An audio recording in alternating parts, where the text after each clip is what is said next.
Hey guys, I'm Jack Punkington. I'm with Vex Venue. And do you have new music coming out? Maybe a single, maybe a whole album? Are you launching a new merch line that you really want to get out to your fans? Maybe you've got a big festival or a show coming up that you want to get people to. Or maybe you're on the other end of the spectrum. Maybe you're just starting out. Maybe you're looking to join a band or looking to start something. But you don't know what to do. You don't know who to talk to. You don't know how to get the word out. Well, that's where we come in. Go ahead, record a 30-second to a minute long video on of your whatever you need and what you're looking for of an ad and send it to us. We'd love to check it out. We'll play it before our podcast so that way we can help you reach the right people because we're all about helping the community here. So again, send us a 30-second to maybe about a minute at most, keep it a little under, ad of what you need. We'll get it out there. She's 4'11", but her caffeine intake says 6'4". Kenzie, middays on 106.3 The Core. She could probably bench press a coffee machine. Hey, what's up? It's your boys from Lost Grip, and you're listening to the Vex Live Music Podcast. Hey guys, Ashton Hollick here, vocalist for Abigail's Asylum, and I am here to let you know that we have a brand new single about to release on May 3rd. So wherever you listen to music, YouTube, iTunes, Spotify, make sure you go and check it out for the brand new single from Abigail's Asylum, Sanctus Mendax. We'll see you May 3rd, and keep tuning in to the Vex Venue Podcast. We love it here. The only guys who can have a beer for breakfast at work and not get fired.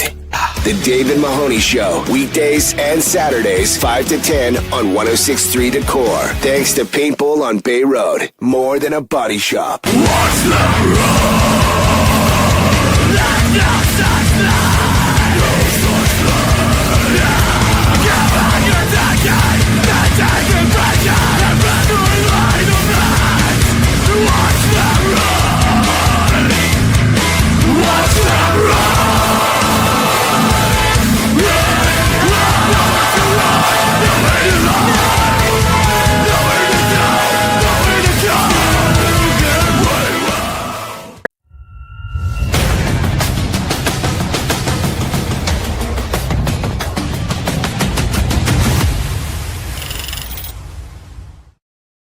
Hey guys, I'm Jack Punkington, the host of Vex Venue's Rig Review Podcast.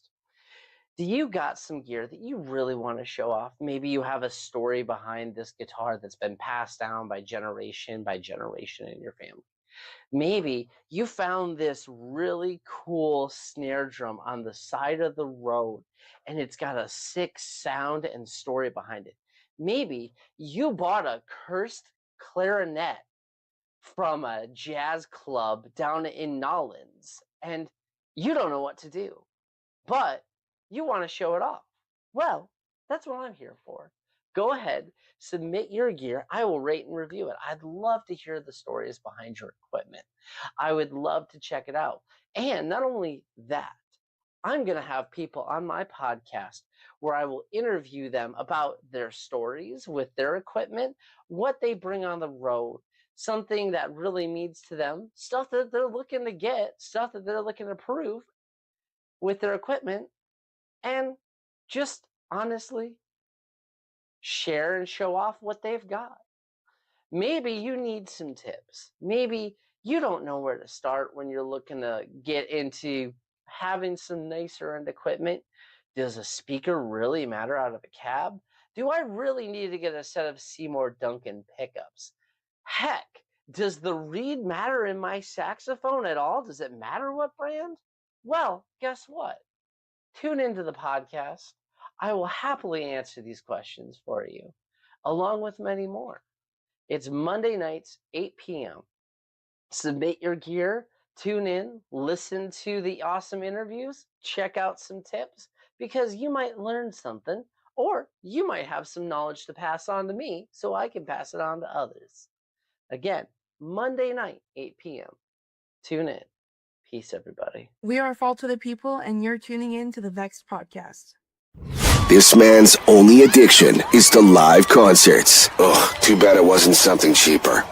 Like cocaine. What? Afternoons with Meatball on 106.3 The Core. At least concert merch doesn't require bail money. Hey guys, this is Jack Punkington, guitar player of A Proper Axe. Please tune in to the Vex Venue podcast to hear awesome interviews and music for local bands. Hey everybody, it's time for the Vex Venue Live Music Podcast. It is Thursday, that means it's almost the weekend. So we're here to play some awesome live local music for all of you.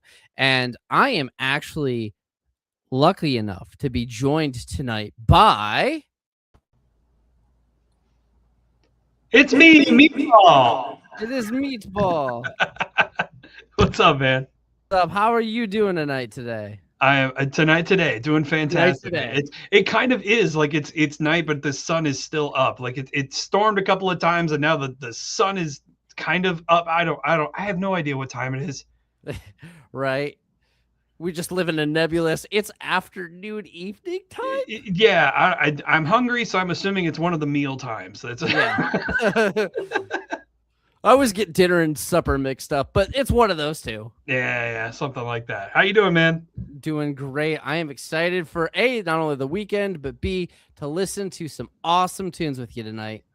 Yeah, I'm excited because like I'm relatively new to the area. I just moved here last October to work with the station, and I'm sure we'll talk about that later on too. But like, you know, I haven't really gotten to dig into the local scene much now, so I'm really looking forward to be on today. It is astounding how big of a scene we actually have in Michigan. It's all underground, and that's what's cool about it. I actually have, over the last couple years, came up with a theory that Michigan is making its own style of music, and I'm calling it Midwestern emo metal, or Midwestern emo punk, because it's like we take California punk sounds and mix it with the Midwestern emo, and it gets a little bit into that metal side, but there's a lot of ska, there's a lot of punk. It's insane. It's a little bit of everything. I mean, you're talking about the state that invented Motown, you know, back in the day. Yeah. So it's like any kind of genre like that, like Michigan has probably put something unique, their own unique twist in it. I mean, Jack White is from this state. Like, come on. That guy does anything and everything and does it all well. And that kind of talent in this state, you're going to get a whole mix of all kinds of stuff. And I have gone to so many shows. I've played so many shows. And every time, there has never been a band where I'm like, man, these guys, maybe they should call it. Cause every band is so sick.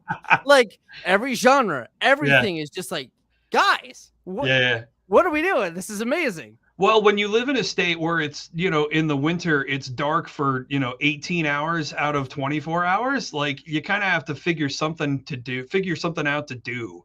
So it's like, let's start a band and make some kick-ass music, you know? And that's the healthiest thing to do in this state. No kidding. It's not the pasties and it's not Faygo, that's for sure. So for our first block of music, we have some killer bands, a little bit of a nice wide range. We've got Renegade Train, Kurgan, and Natural Graffiti. Now, if you want to see Renegade Train live, their next show is actually tomorrow night at the Green Door with my band, A Proper Axe. Hey. So come on out. I will take pictures. I will shake hands. If you want to show me some random weird piece of gear, please do. Yes, pasties, all the pasties. If you want to bring me a pasty, I will eat it on stage. I'll find a way to do it. No, you're gonna regret that, man. You're gonna be doing the show. People are just gonna be passing pasties up to you, man. You're gonna have all the beef and rutabaga you can handle. I don't get shots or beer on shows. I get pasties on shows, man. ICP shoots Faygo bottles out in the crowd. You're taking in pasties. A Proper Axe gets pasties. But yeah, where's everybody listening from tonight? We'd love to hear it. But let's start off with that killer block of music.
All right, that was our first block of music. Again, that was Renegade Train, Corrigan, and Natural Graffiti. Man, what are your thoughts? Dude, okay, so first of all, Renegade Train, awesome. It's great listening to them. Big fan of the logo because it's literally train tracks in a circle, and a Renegade Train just running in a circle makes me laugh so much. Look at that. I love that so much. No, they were awesome, dude. Like, I'd seriously, like, I was taking notes here because I was like, man, because I'm trying to get to know, the local scene, the regional scene and stuff. Renegade Train, really chunky, which I'm a big fan of. Love me some chunky music. How do you say the second band? I believe it's pronounced Corrigan, but I could be incorrect. Cougaron. That was Could be Cougaron. Cougaron. That was dope. That was like CKY and Clutch meets like a really high, like a high vocalist from like the 80s rock and metal bands. It was super dope. I always am like, these are, like you said, CKY and Clutch mixed with Guns N' Roses. Yeah, like that's my thought process with them. That's exactly it. You nailed it. And then Natural Graffiti, man, that to me is something like if I'm looking for like a record shop, like a cool trendy record shop, and I walk in and they're playing that over the loudspeaker, I'm like, okay, this place knows music. Cause like that's some stuff that like you won't hear on necessarily like a mainstream level, but like really good. And the people who run and operate the record shop like know their stuff. Like that's the kind of stuff I would expect to hear in the shop. Like that was dope, man. The bass player and the tone of that guitar. Yeah. In Natural Graffiti was wild, man. Yeah. So for Renegade Train, I'm actually really excited because I've played a show with them once, and it was actually my first experience at Beck's venue. I had an ear infection that night, and I learned you don't play shows with ear infections. Everything sounds weird. No, it's everything hurts. Well, that too. Yeah. I mean, I got off stage, and I'm the type of guy that's like, I'm gonna stay for all the bands. Yeah. I got off stage. I was like, I'm going home. or the hospital. So I've never seen Renegade Train live, and this is my second time. This week is my second time being on a bill with them. Yeah. So I'm so pumped to see them. Well, no ear infections this time around. Then no. They're so sick. I've talked to the guitar player several times. I'm like, God, like, dude, I got to see you guys live. Like, and it just worked out that we were able to get on. So Corrigan or Corrig. Yeah. They are exactly how they sound on the album live. Yeah. That's dope. See, that's a huge thing for me. Cause like I've been to, because of the industry I'm in, I've been to like hundreds of shows, hundreds of them. And like my indicator whenever I see a band is like, okay, can they replicate this live? And I'll always give a band two chances because there are some bands like I've gone out and see them and they sounded awful, but it could have been the sound guy. It could have been, somebody they were upset with the venue or whatever. It could have just been like everyone was having a bad day because like that's their job, to be an artist, and people have bad days at their job. So maybe it was just a bad day. So like if I go see a band and they suck the first time I see them, I'm like, maybe it was a bad day. So let's go give them at least another shot or whatever. But like, if you can replicate that sound live, especially if you're not doing a lot of like the backing tracks and the Pro Tools and stuff in the background, like if you're doing that live instrumentally, like that's dope. There's not a lot of bands that can do that anymore.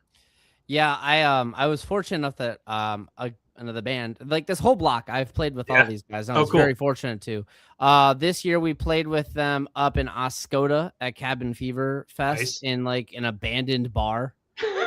It was kind of sketchy, but it was so sick. But did the bar have a stage? That's always important. Did they have a stage? It wasn't just like wood pallets sitting on the corner. No, it wasn't even wood pallets. It was just the floor, man. Just the floor. But they brought it so hard. They were on right after us. And I'm not going to lie. I was like, man, maybe I should have done a little bit better because these guys, like, they killed it. I was so impressed. I'm like, You always want to be the band that everyone remembers from the set. So like, I love those shows where you go and you see the openers and you're like, I don't even remember who the headliner was. I just remember those guys. Yeah. I saw like those are the shows that always blow me away. Yeah. And then Natural Graffiti, I met them last year at Vexed. Yeah. They played in the Battle of the Bands the same night I did. And Natural Graffiti, like when they're like, yeah, we like Primus. All right, I'm down. Yes. Yeah. It's got a little bit of Primus feel to it. It's got a little bit of that kind of like 70s kind of acid rock vibe to it a little bit. And then there's also like, there's a little bit of like a doom element to it. It's dope, man. There's a lot of texture and a lot of fun stuff to that band. Like that's one that I wrote down. I was like, I definitely got to hear full album from them. They just opened for Pentagram. Oh, really? Oh my God. That's so perfect. That's so perfect. I was so bummed out because I could not make it to that show. Yeah. But I was like, yeah, that's perfect for Pentagram. Does he do the meme live? The I eyes, don't know. You know what? I was talking to the guitar player from Natural Graffiti literally earlier today. We were talking about guitars. And I should have asked him, like, hey, how was the Pentagram show? Yeah. So, Jake, if you're in here, please tell us. Does he do the thing with the eyes? Because, like, I must know. Is that like just his natural state, or does he have to be like enhanced for that? Because he's like, he's got to be in his 60s at least now, right? Yeah, I think he's like in his 70s. Yeah, I mean, entirely possible. I was giving him the benefit of the doubt, I think, but oh my God, so that's dope. We got Daniel commenting here. Sorry, running late, running errands after work had me running late. Lansing in the house, Renegade Train. Heck yeah. Daniel is an amazing guitar player, and I'm actually excited to see you play live tomorrow, buddy. Oh, that's cool. Mark hopping in. Y'all got to play the hardest band of all time, The Cure. The Clue. No, The Clue. The Clue. I read that wrong. I don't know The Clue. Inform me of The Clue. Mark, you're gonna. Okay, so short story, real quick. Mark and I worked at a classic rock station in Kalamazoo before I made my venture over here. Mark is a very important person when it comes to the music world in the state of Michigan, because he has some insight on the band The Clue, and I need him to give me the details so I don't get it wrong. But it is like, it's a member of like one of the biggest bands. You'll know the name. Mm-hmm. And he has like this secret band that he likes to try to like shove under the rug called The Clue. I need Mark, drop your comment in there, like drop the details in there, because I cannot remember it all. I need to know about this. It's so sounds funny. Amazing. It's he has an incredible story about them too. That maybe we can get him on at some point with you guys to tell it, or just record it or something, because it is so funny. I love like obviously I'm a big Sleep Token, Ghost fan, President. I love any band that's got lore to them. So like mystery, like secret under the rug. Yes, please. Oh, here we go. Mark is saying, it's I'm gonna totally butcher that. Jared? Yeah, Jared from Head PE's original band from the early 80s. And it is not like, it's not Head PE by any shot. It's like glam. Ooh. That's interesting. Yeah. No, I'm looking that up after this. Yeah. I'm looking that up. They did a really good job trying to bury it. Like they did a really good job trying to bury it. And actually Mark and I believe a friend of his, like they went to a Head PE show, or was that like a gathering? Correct me if I'm wrong, Mark. I think it was at like a gathering or something. Head PE was playing and they were just pestering him about The Clue, like just screaming. It had signs and everything. And like, it's the funniest story he's ever told me. That's awesome. No, I have to check that out. Yes. Stephanie commenting, those eyes. Yeah, no. Billy is crazy with his eyes. It's just like the dude's got to be on something. Is it like just perpetual? Is it just left over from like the 4 or 5 decades before? Yeah, there he goes. Okay, Mark said, anytime you guys want the story of The Clue, he can deliver. It was the Gathering of the Juggalos in 2014 when they did that.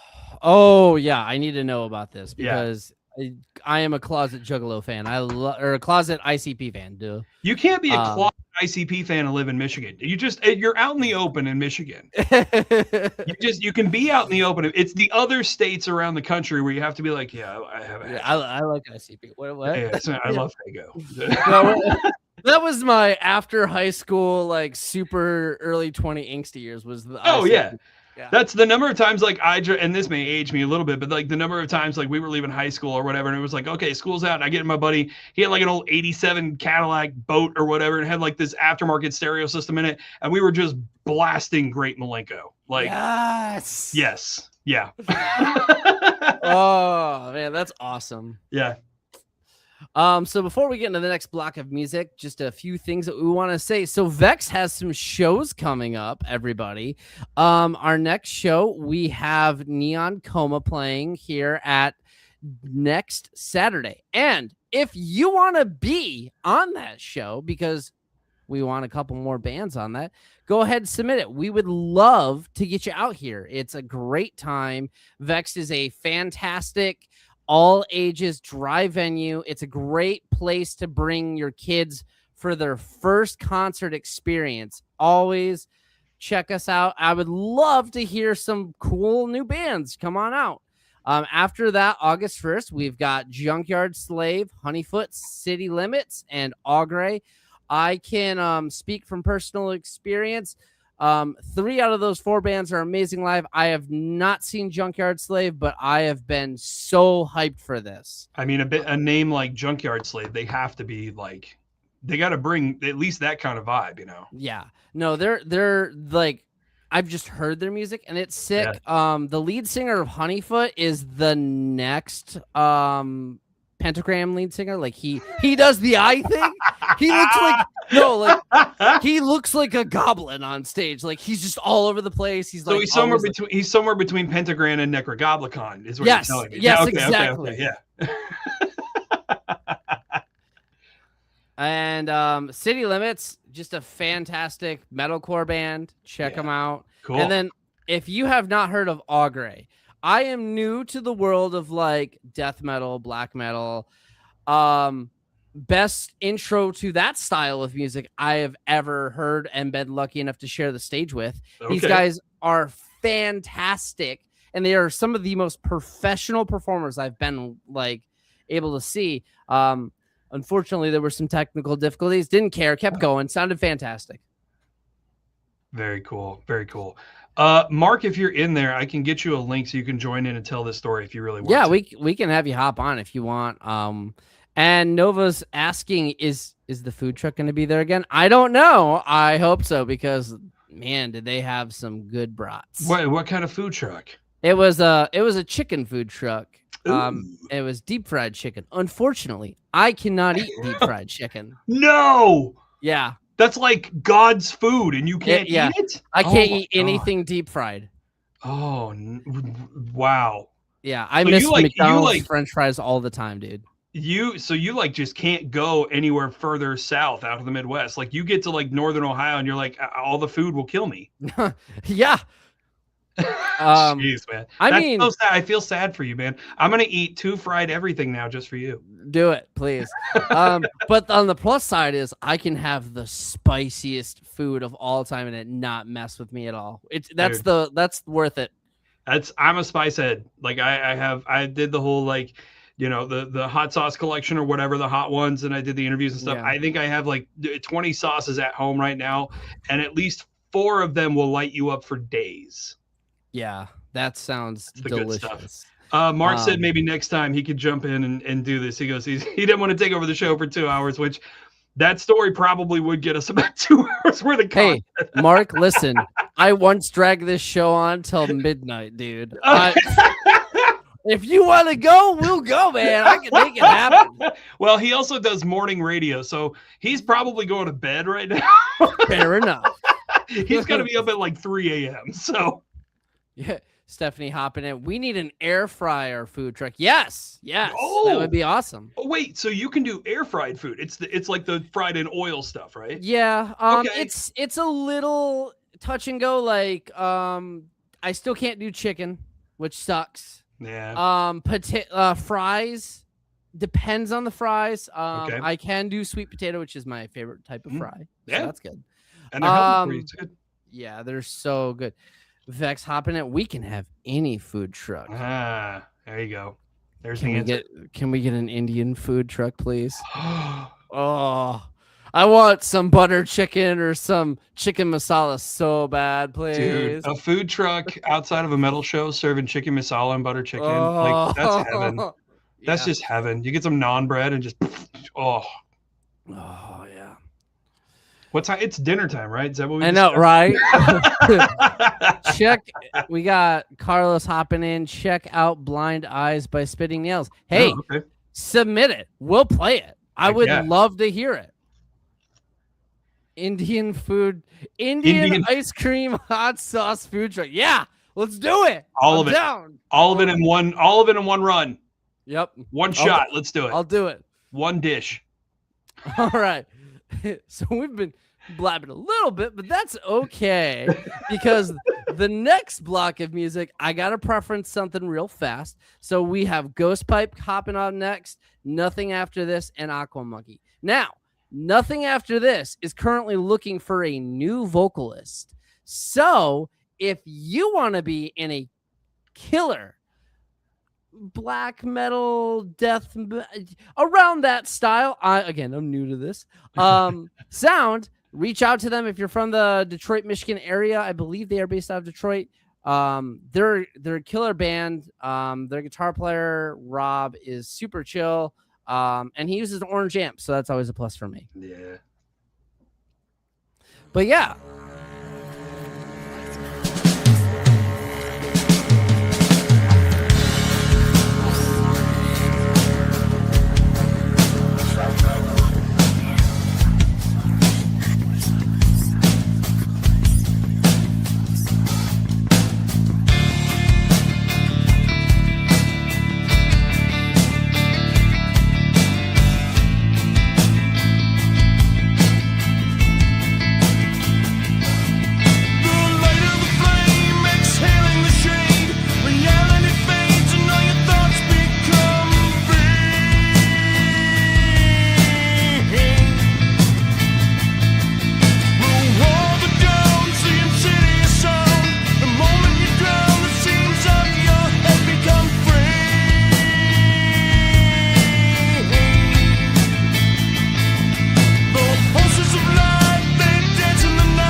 Is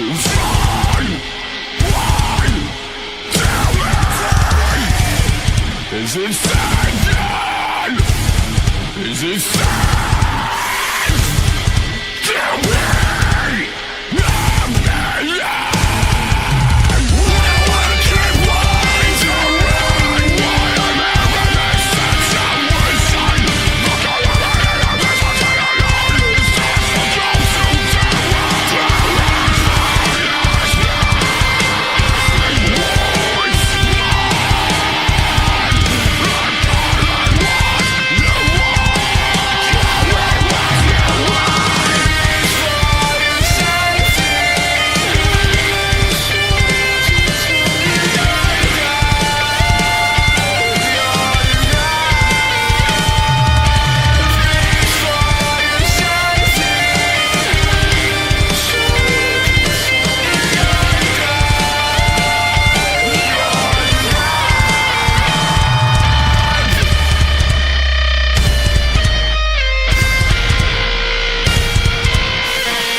Hello, everybody. We are back for a minute. Oh. It's okay. What did you think of those two bands? So Ghost Pipe sounded exactly what I thought they were going to sound like in the best possible way.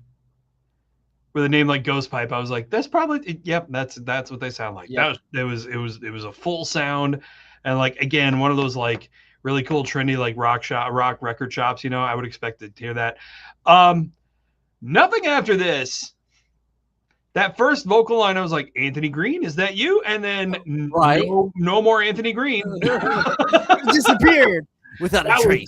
That was dope. Like I was vibing enough. Nothing after this. I have that down to look them up immediately after this. Yeah, seriously. They released a single last year. I did a review on my YouTube channel for that, and I was so impressed with just the quality. They are so sick. I have to see them live. I have not seen them live. That's one of those bands, like if they sound like that live, if they can replicate that live, that they could be a monster. Yeah.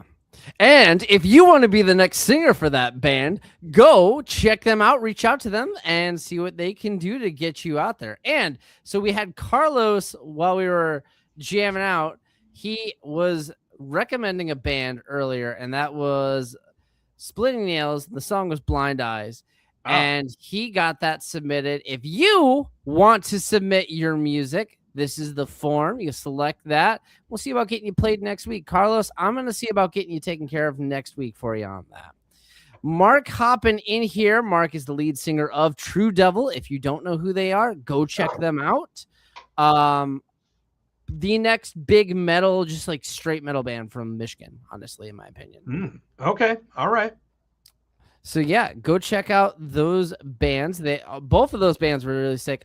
When you were saying about like, yeah, Ghost Pipe sounds what you expected to. We had a band on last week played that was called Bog Wizard. Please tell me it was exactly that. It was exactly that. Yes. It literally started out with a good solid minute and a half, 2 minutes of bog sounds like frogs, like swamp noises and stuff. Yeah, it was so sick. Yes. I was like, I need to see this band live too.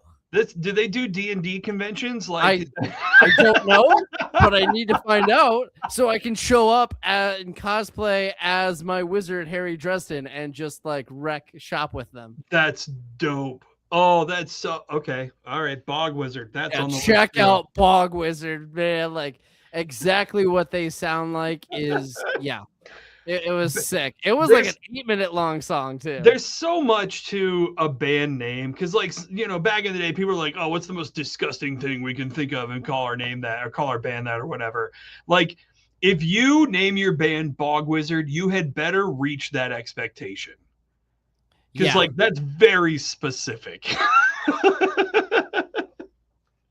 Yeah, I mean, it is that like just crazy sound. You're like, no, my name, if I'm in a band called Bog Wizard, I'm going to make it the most doomy bog sound ever. It needs to sound like you're playing like a bass and a guitar and a drum set that's being dragged through a bog. So like at that slow pace, you know, and just sludgy and like everything's detuned, like down-tuned and stuff. Like it has to sound like that. But then little magical whisper sounds of like when you're casting spells or something. Oh, dude, they had it all, man. And then they had a nice speedy bridge that just the same riff came back nastier and slowed down. I made the Did the stank face? I made the stank face. It was so and good. And it's not just because you were in a bog either. You were like, or maybe it was, you were just like the theater of the mind. You're like, I'm really in a the bog around me. Oh, it smells like bog in here. This is great. It was perfect. That's so awesome. So before we hop in our next couple bands, we have 2 more shows to talk about. That's going to be at Vex Venue. August 8th, we have The Lion Within, Ashes of Ice, and War on the Horizon. If you don't know who any of those bands are, go check them out. Like, again, I don't know what it is about Michigan, but we just make awesome music. Everyone here does. Yeah. Like, War on the Horizon is... I'm sorry, I'm not trying to cut you off. No, you're fine. Go ahead. War on the Horizon is an insane metal chorus, kind of like band from Flint, and it's so sick. I'm so impressed. I am little sneak peek for my next YouTube video. I am doing a review of their newest EP. And it's maybe my second favorite album of the year. We're only halfway through. Yeah, well, my top favorite album is not going to get surpassed. It's too good. And I like have been on their butts about submitting it to this podcast so we can play it. They submitted it. It's going to be on next week. Cool. Never the Crash. Go check them out. They're a sick band. But yeah, The Lion Within was my first concert that I got to actually just go and watch at Vexed. Yeah, okay. And 80s like hair metal like look with post-grunge sound. Oh. Yeah, it's sick. So it's a post-grunge band that just shops at a thrift shop is what you're telling me. It's like, okay. Kind of. All right. I'm down with that. And the lead singer, Jason, is probably one of the nicest guys I've ever met. I literally sat outside and talked with him for like an hour and a half just about guitars. That's always the case. Like any metalhead, any like you see a band, you're like, oh, they have to worship Satan or whatever. And they're like the nicest, like, what is it? Corpse Grinder, from Corpse Grinder. He like goes and plays the claw machines and collects all the little stuffies and gives them out to kids and stuff. Like, come on, like the nicest guy, and he's in a band called Corpse Grinder with a bunch of song titles I don't even think I can say on this podcast. It's a little too extreme for this like we're pretty lax with the sound, with what we'll let slip. That's a little too extreme. Yeah, it's a little graphic. That's and then Ashes of Ice, another killer band. Please go check them out. I have not seen them yet. And unfortunately, I can't be at this show because I'm playing in Flint that same night. Oh, no. Yeah. Oh, man. It sucks, too, because I for a hot minute, I was like, man, maybe I could, like, get off stage and just, like, drive straight to Saginaw. But I'm like, that's disrespectful to the other bands, and I don't want to do that. I was looking at the show lineup, too, and I was like, July 18th. Oh, nope, I'm on vacation. August 1st. Nope, I'm in Detroit at another show. August 8th. Nope, I'm in Detroit for another show. The August 28th one is probably the only one that is on the lineup at the moment that I might be able to make. Well, if you can make it, that'd be sick because you'd be checking out Shadow People, Junkyard Slave again. So if you missed it the first time, you got them again at the end of the month. Hell yeah. And we're looking for a third band to add to that show. So if you want to play at Vexed and you've got some free time in August, come on out. It's going to be a lot of fun. We'd love to have you. Heck yeah. So yeah, that we've got 2 songs next, and that is going to be Aqua Monkey, and then we've got Veilborn coming up. And I'll tell you what, with Veilborn, I need to see them live too. They have a guitarist, dude. Hell yeah. They have she's killer, and like I have to go. I think I saw her in the chat earlier. She said, "Hey, what's up from Veilborn?" Yeah, and I was like, "All right, cool, yeah, dude." Bands need, like metal bands especially, need cool instruments in them. I am a dead ringer and a huge proponent and supporter of bands that put saxophones in their bands. You had the bit earlier, like the rig. It was like, does it need the reed or whatever? And I was like, yes, it's very important. Okay, now I have to tell the story now. Okay, all right. Sorry, we're probably derailing everything, but I'm just it's okay. I'm totally into it. I knew it was gonna be a long night. I was so excited for it. So, little self plug. A Proper X, my band, which is based out of Flint, started out as a metal band with a saxophonist. Yes. And unfortunately, Paul, who is an amazing saxophonist, nicest dude, it was not feasible for him. He was driving from like an hour and a half away, 2 hours almost. Oh, yeah. And it was just like, he's like, guys, I want to keep going, but it's too much. And we're like, we understand. You see bands out there like Bill Murray, that have Gabby playing like saxophone on all her stuff. Sleep Token used her actually to play saxophone on a couple of their tracks and stuff.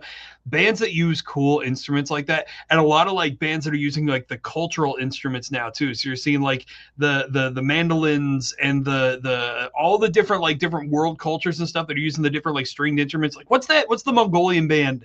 The Who? The Who. I love the Who. Those little like 1 or 2 strings. I don't even know what they're called. They're called shamisons. I want one so bad. Yeah, like putting that kind of stuff in metal music is dope as hell, and everybody loves seeing that. I play it at work every once in a while, and they're always like, "Why are you playing demon summoning music?" I'm like, you do realize if you read the lyrics, it's all about like saving the earth, and like it's the most hippie stuff ever, and it's so sick. Yeah. That's so great. Aaron hopping in. Awesome. What is up, Aaron? Aaron. You need a light, hey bands, if you need a lighting guy, hit up Aaron. This dude, like, he turned Vexed into Little Caesars Arena. He's dope. Amazing. Dope. I like that. So but no, we had a saxophone player at one point. He was cool. So sick. Paul, if you're out there. At what point do you add horns? Like you can add so many horns, but at what point do you become a ska band? That's that you got to find that line, right? Demonic summoning music. I feel like the line is when you start wearing fedoras and checkered shirts. So you can have like a whole horn line as long horn section. As long as you're doing like, growls and screams and goblins and stuff like that. You got Converse on. Right. You just got like black metal t-shirts. As long as they're not wearing fedoras and black and white checkered, Vans, they're still not a ska band. We're literally like a Proper X is this close to that because our bass player he wears ska band t-shirts and his guitar strap is black and check it out. Like, dude, we're one fedora away from being a honorary ska band, man. Oh, that's so great. You're gonna have to hire a trombone player and the trumpet player, is saxophone. I don't know what a guy playing the Congo drums, like whatever. Oh, that's so funny. Aaron, you're fantastic at your job. I know you've only been doing it for 6 months. Don't be humble. You're sick, man. Dude, I know a lot of people that they basically become masters in a matter of like weeks, couple of months. So, if you're that good at 6 months, just imagine what you're going to be like down the road, brother. Exactly. So, yeah, let's hop into that music before we derail for another hour.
sacred ground.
What another awesome killer block of local music. Yeah. All right, man. What'd you think of that?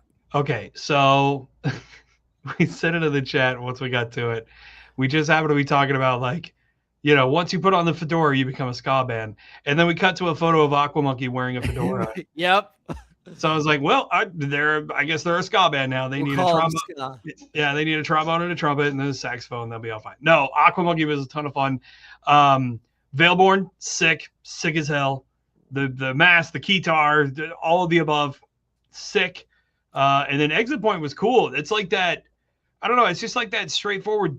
I don't mean this in a bad way, but like that kind of like dirty bar kind of rock. Right. You know, like I love that. I love that stuff. You know, that's where people cut their teeth, and like that's where you learn like how to perform in front of people and really kind of put it together and stuff. And like sometimes that sound is just so appealing, because like I was listening to it and I was like, that is exactly what I want to hear. That's the sound, that's the quality, that's everything I want to hear and everything I expect when I go into a nice like smaller kind of venue. Excuse me. And you got quality musicians up on stage, and like, you know, you're not dealing with multi-million-dollar stage presence or anything like that. It's just straightforward, awesome, grungy, dirty, like bar rock. And like, I love that. Yeah. I love just all the sound. I mean, Aqua Monkey, when I was trying to figure out like the bands for the show tonight, because we've got a lot of heavier bands tonight. Yeah. And I was like, I kind of want something light to break it up. Throw in Aqua Monkey. Yeah. Yeah, Aqua Monkey was fun. It was a fun band, and like you need that little palate cleanser every once in a while. Yeah, and then Veilborn, I need to figure out, and I need to get in contact with whoever their videographer is, because I like that video was so sick. Mm-hmm. You know, and I'm like, I might need to hire that person to do a video for a proper acts. That they can film the video for when you guys come out as a ska band. That's yep. Yeah. But yeah, the masks, ironically, they had just made a post yesterday, because they also do the number thing. Oh, really? Okay. Yeah. And one is numbered 6 and one is numbered 7. And yeah, they're like, we're sorry we started that trend. I mean, that's got to be a bit now when they come out, like, to introduce a show, you know, when they're introducing people to the band, like, that's funny. Sarah popping up saying that we did that with my camera. Well, you know what? Sarah, your camera did great. Yeah, your camera did a fantastic job. Like, seriously, I'm very impressed by that music video. Yeah. Steph said it's like I saw that post about. I think she's talking about the 6'7" thing. Yeah, the 6'7" thing. That was so. I cried, laughed for a solid 5 minutes after that, because they framed it as this super like, we are aware of the allegations, like serious post. I was like, what's going on in Veilborn? And then I'm like, oh my gosh, guys! They like issued an apology type of video type of deal. Yeah. Not like an apology, but it was like a long like post. Oh, right. Like it was even like in like a header, had boarding. It was like had their symbol in the background. Like that's like so funny. Either like we're firing a member because of like sexual allegations, or we're done kind of post, and it's just that. Yeah, which did not happen, as far as I know. Did not happen. No. That's fantastic. It's so perfect. I love Veilborn. They need to do so. Have you seen like the it's like the Instagram and the TikTok trend right now with the Netflix mockumentary? Yes. Yeah. They need to do that. To do that. Veilborn, if you're in the chat, like do the mockumentary with the 6'7" thing, like, and call it like, you know, Veilborn 6'7" tragedy or something like that. You know how we the Veilborn Netflix documentary of how we accidentally started 6'7". Yes. That's it. You go viral because it's popping off right now. And then for Exit Point, have you ever watched Metalocalypse? Yes, one of my favorite shows. Period. That's where I cut my teeth on like just that style is like Metalocalypse. Oh, hold on. We got a comment from Daniel. I always thought 6'7" was a variation of the 68. Take care of me, and I owe you one. But getting someone with it twice. We discussed that in the 70s. So for tomorrow, we'll talk about that tomorrow, Daniel. Okay. Funny. No, Exit Point is like the real life version of Snake and Barrels. Yes, you nailed it. When I heard that, I was like, this is like if Pickles started Snake and Barrels in the real world. That's so great.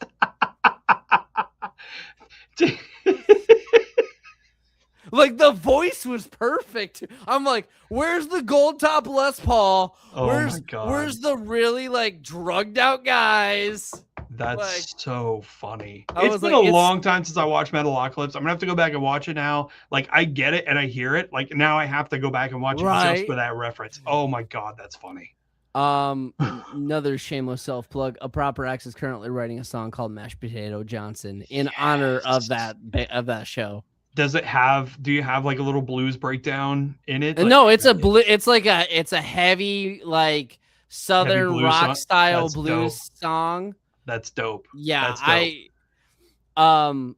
When I was doing open mics when I was like 18, there was me because I live in a small town that it does have a lot of musicians, but it's a lot of older like classic rock, which is fine. Yeah, but there was me and one other young guy who both play guitar, and we were just like we would just do a blues jam. We're like, yeah, we're Mashed Potato Johnson. And I'm sure nobody got the reference. No one got the reference. No one got the reference. Again, this is another guy named Phil. Phil, if you're out there, like, thanks, man. So many great memories. Oh, that's so great. But my God. Yeah. So we're writing the song first in honor of Metalocalypse, but also like in honor of Phil. Yeah. So before we get into our next block of music, Meatball, tell me more about yourself. I want to hear about what's the craziest show you've ever been to that you thought was like, this show, I don't know if I want to really stay the whole time. And you're like, oh my gosh, why did I want to leave? Oh man. As I kind of mentioned before, like I've been to so many shows, and I don't say that as like a, look at me. I mean, it does become part of the job. So like, I end up, I like when I would go to festivals and stuff, I'm working, I'm doing the interviews and I'm making sure all the people that came with me are getting to their seats and stuff. So I get to see like, 10 or 15 minutes of some of those shows. Right. But man, the craziest, wildest, or the one that like just blew me away the most. Is that what you're looking for? Yeah. I've seen Ghost probably 4 times, and I've seen them in like increasingly larger 3 times. I've seen them increasingly larger like venues every time. So the first time I saw them was when they released I think it was Melioria. Is that the third album that had like Cerise on it, right? Yes, it sounds right. Yes, yeah. They had just released that record, and I was living in Oklahoma at the time, and I saw them in a little venue called the Diamond Ballroom in Oklahoma City. It was like, I don't know, it's like a 2,000 cap room or something, but it's literally just a shed. It's a shed with a stage at one end and a couple like pop-up bars and stuff. Like people probably do like square dancing in this place, That was incredible. I saw them, and like Papa's, when he came out with the big hat, it like the room was so short, the top of his hat almost hit the cross beams. That's awesome. So it was amazing. That show was incredible. And then the next time I saw them, it was on that tour where they were opening up for Iron Maiden. Okay. So that, I mean, you see the Ghost, what a Ghost setup looks like now. Like it's got all the imagery and the stage sets and everything like that. It was like the precursor to what they have now. So it didn't have all the platforms and things like that. But seeing them, that was at what is now the arena in Oklahoma City. I don't know what they call it now. But it was there, and that was amazing. And they opened up for Iron Maiden, which was like, right, god tier, right. metal. And then the next time I saw them was the next album cycle when he was the Cardinal, and I think they were headlining Rocklahoma in Pryor, Oklahoma. And I didn't think about this. A friend of mine came with me, and like she'd been to a couple rock shows with me. Oh no. But I then know where this is going. she had never come to like a metal festival, and Rocklahoma was like a good mix of like hard rock and metal bands, right? So didn't really think about it. Took him to the show, and I was like, oh, you're gonna love Ghost. And I hyped up Ghost the whole time. I was like, oh my god, Ghost is gonna be incredible. It starts, the whole satanic image thing comes up. He comes out dressed as the Cardinal, and she hears some of the lyrics, and she was like, yeah, this isn't for me. I gotta go. And I was like, what just happened? And I was like, oh, it's the whole like devil thing. Yeah. But that was pretty dope. Maybe, okay. This is gonna be a trip back in time. Do you remember when Bam Margera used to do the Viva La Bands tour? I just like learned about this year. Okay. Yeah. He used to do, yeah, Steph, Ghost rules. I'm bummed that they're on a hiatus right now, but I think that's because they're prepping for their next like level, because they always do like an album and then like 2 years, and then they'll take a pause, and then they release like an EP with like covers and stuff on it. Right. And they tour that for a year, then pause, and then it's like new Papa time. So I'm hoping that's what they do, but it sounds like there might be some like more room for like waiting. So I hope Ghost comes back to that. But no, good. I was gonna say, I know Tobias had talked about like the lore is gonna start to peter off, which is, it's fine. I love all the little fun videos they do. Yeah. I got to see Ghost for the first time a couple of years ago with Amon Amarth. Was this that was the Pine Knob show, wasn't it? Yeah. Now, okay. Before I get to Ghost, did you jump into a row pit with Amon Amarth? Did I jump into a row pit? I was on the hill, and the moment that song started, it rained. Yes! And I was rowing. It was amazing. This is the most amazing Viking moment you can imagine. It was. I felt my ancestors feel proud of me. Because I come for if you travel far back enough in my history, my ancestors are descended from Vikings. Right. So right. It's far enough back. I was I'm connected with that's so dope, dude. It was amazing. And then it rained the rest of Amon Amarth's set, and they ran with it. And then the moment Ghost came on, the lights shut off. The rain stops. It's literally like a holy experience when you're in the room with Ghosts. And I don't mean that people say it was like a heavenly type of thing, or it was just I was in the room. It was a spiritual thing. I know their whole shtick is devil in church and whatever. It really is kind of like a whole holistic event. It is a religious experience, but not in the tongue-in-cheek kind of way that they do it. They just transport you to this place that just it cannot be explained unless you've been there. Yeah, no, I was so happy. It's unfortunately is the only time I've been to see Ghost, but it is 100% a religious experience. The amount of connection, you feel it in the air. It's I am connected to all these people right now. Yep. Even if you're on the lawn at Pine Knob and you see Ghost, when Tobias is up on stage, you see him moving around and they're playing and stuff, you feel like you're in the front row with him. Yeah. We were, Stephanie had actually hopped in. I almost got a train spike in my butt in the rain. So I sat on it, and then she sat on it by accident. It was stuck in the ground or something? It was stuck in the ground. I was like, I brought it home. I'm not one to shame people. You do you or whatever, but okay, no, that makes more sense. I dug it up. What is this? It's a train spike. It's actually I don't know where in my office it is, but I still have it because I was that's so sick. Yeah. But yeah, we were talking about the Viva La Bands tour. I saw them. I forget the year. I was still in college. It was 2002 or something like that. Or no, it was 2007 or whatever. But it was a band called Veins of Jenna, which I have never heard of since then. And I think they had 2 fans in the entire room. CKY was playing because, of course, they were for Viva La Band for Bam Margera. Guar.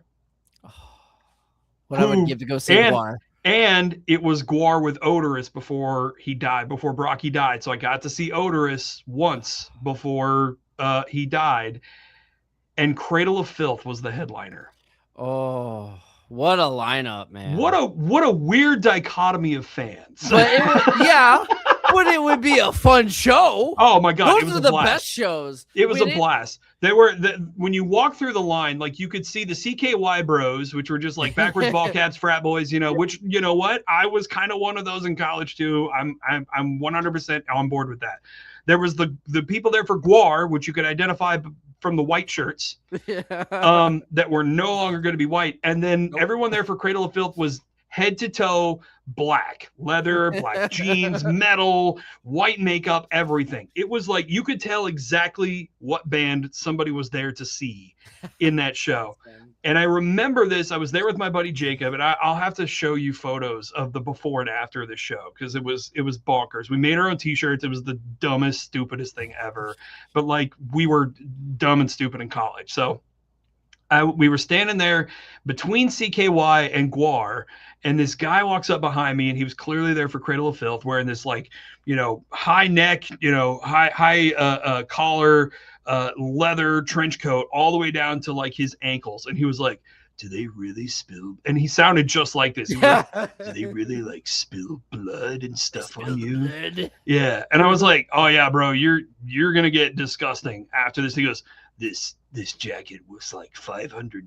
And I was like, well, brother, if you want to protect it, like I would not be standing right here because it's going to get messy. This jacket was $500. He goes, but I don't want to lose my spot for Cradle of Filth. And I was like, listen, you gamble, gotta make sacrifices, man. So Guar starts, and like 30 seconds into the first song, it's just everywhere. It's everywhere, right?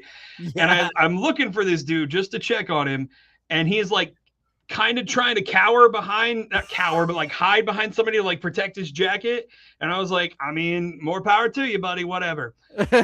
2 songs in, he comes running by me and he goes, F it, and just right into the pit. He's just getting drenched in his jacket. And I was like, dude, that's the way to do it right there. That show, honestly, probably the most fun I've ever had. And I'm not necessarily like, I appreciate Cradle of Filth. There's a couple songs that I actually genuinely like by them, but like as a whole set, like it's not a band I would actively just go find and listen to on like a sunny day or whatever, because nobody listens to Cradle of Filth on a sunny day. Not on a sunny day, no. But like not necessarily what I would go to, but man, seeing them live front to back and that whole set, incredible. That's so sick, man. Yeah. I see Kenzie has jumped in the chat there. Yes, Kenzie has jumped in the chat. I have been summoned to lay dirt upon thee. Laying dirt on Meatball? Yeah, laying what dirt do you got, on Kenzie? Meatball. I gotta hear some dirt. Yeah, we want to hear the dirt. We want to hear the dirt. I don't know what you would have on me. Drop your favorite band. What was your favorite show in the comments? I gotta hear. I like that. But yeah, those were easily like some of my favorite shows. I mean, I've been very, very fortunate enough to see like Guns N' Roses and Metallica, and I've been able to see these guys like really, really close, like from the pits and stuff. And like, it really is like, if I'll put this out there, like I know concert tickets and thank God for places like Vexed, because like, you can go see an awesome show, local artists, and who knows, one of these bands could blow up to be the next Metallica, and you could be like, I saw them at Vexed and paid, whatever the affordable ticket price is, for this show, and like that, it's great. Those shows are so incredibly important. But then when you jump into those bigger shows, when you have those bands that like you idolize, like a Metallica, like a Guns N' Roses, I know tickets are exorbitantly expensive. But when you see those bands, like it is so worth it to be in that moment and up close. So like maybe you don't go see, I don't know. Maybe you go see like 5 shows a year, 10 shows a year, whatever, on a non super local level or whatever. Like it's worth it. If your band, if you're like your band you idolize or whatever is coming to town and like you idolize this group, do it. Support them, do the thing, because it is It's literally life altering. Yeah, no, I agree. I mean, it is something I say all the time whenever people are like, man, I wish I would have seen this band, when they were just starting. I'm like, cool, go to a local show. Yep, exactly. You're gonna do it. You're gonna see the band when they start out, and it's gonna be amazing. It's so funny to talk to people, because I programmed a couple classic rock stations for a while too, and talking to those guys that were like, oh yeah, I saw Van Halen back in the day, and blah blah blah blah, and like, yeah, it was different times and stuff, but like these guys saw. I have recordings, and I know people who saw Van Halen when they were opening for Montrose on a tour in 1978, I think it was. It was like the year Van Halen released their first record. And actually, when they saw this show, they had not released the record yet, but they were opening for Montrose on the road and headed from, I believe it was Kansas City to Denver. And on the way, Van Halen stopped in Wichita, Kansas, and played a little disco club called Pogo's. And the sound guy on the board had the wherewithal to go, I've heard these guys are good. Flip the switch and record the show. Nice. So I have in my possession a vinyl record that I think was only in pressing in Germany, maybe for like a fan group or something, a recording of Van Halen before Van Halen the album came out at Pogo's nightclub in Wichita, Kansas, on like an off day between like I think it was Kansas City and Denver when they were touring with Montrose. It's wild, man. Like some of this stuff out there that you run into, like you just dig a little deeper on some of this stuff, you can find some incredible lore out there. That is sick. That is so sick. Like I love stuff like that. It's so much fun, man. And I'm such a nerd. Like I'll hyperfixate on a band. Like Sleep Token is like my current obsession. Yeah. I was just talking to somebody else about that the other day. I was like, let me just tell you about Sleep Token. 12 hours later. yeah. How much time you got? I'll talk to you about Sleep Token. Yeah. So it starts with the EP1. Yeah. No, man, when even in Arcadia came out, I was blown away. I was like, this is like they took everything from Take Me Back to Eden and just refined it. It was so sick. And I'm such a music theater nerd too, that like I pick up on like recurring themes in music and stuff. And a lot of bands do this too. Like Coheed and Cambria is one of my favorite bands, they do a lot of like recurring themes and stuff too in their music, right? Sleep Token, for anyone who may not have listened to all of them, the entire, like it's summed up as like an entire story basically. So like the EPs 1 and 2 kind of lead up to Sundowning and This Place Will Become Your Tomb and Take Me Back to Eden. When you listen to all 3 records like front to back, when you hear, and I'm getting goosebumps thinking about it because it's like the coolest thing ever.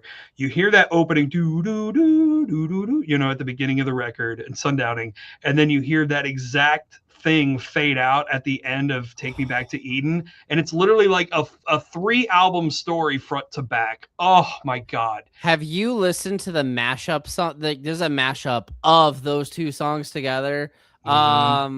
This what is it? The Night Does Not Belong to God, and then it's the night does belong. Or Euclid, the end of Euclid. Yeah, Euclid, and it's so beautiful, man.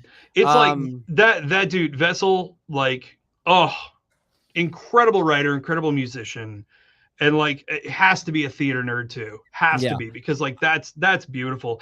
And then you tie in, Steph's all about this too. I've listened to the Lo-Fi album. It's dope. It is dope.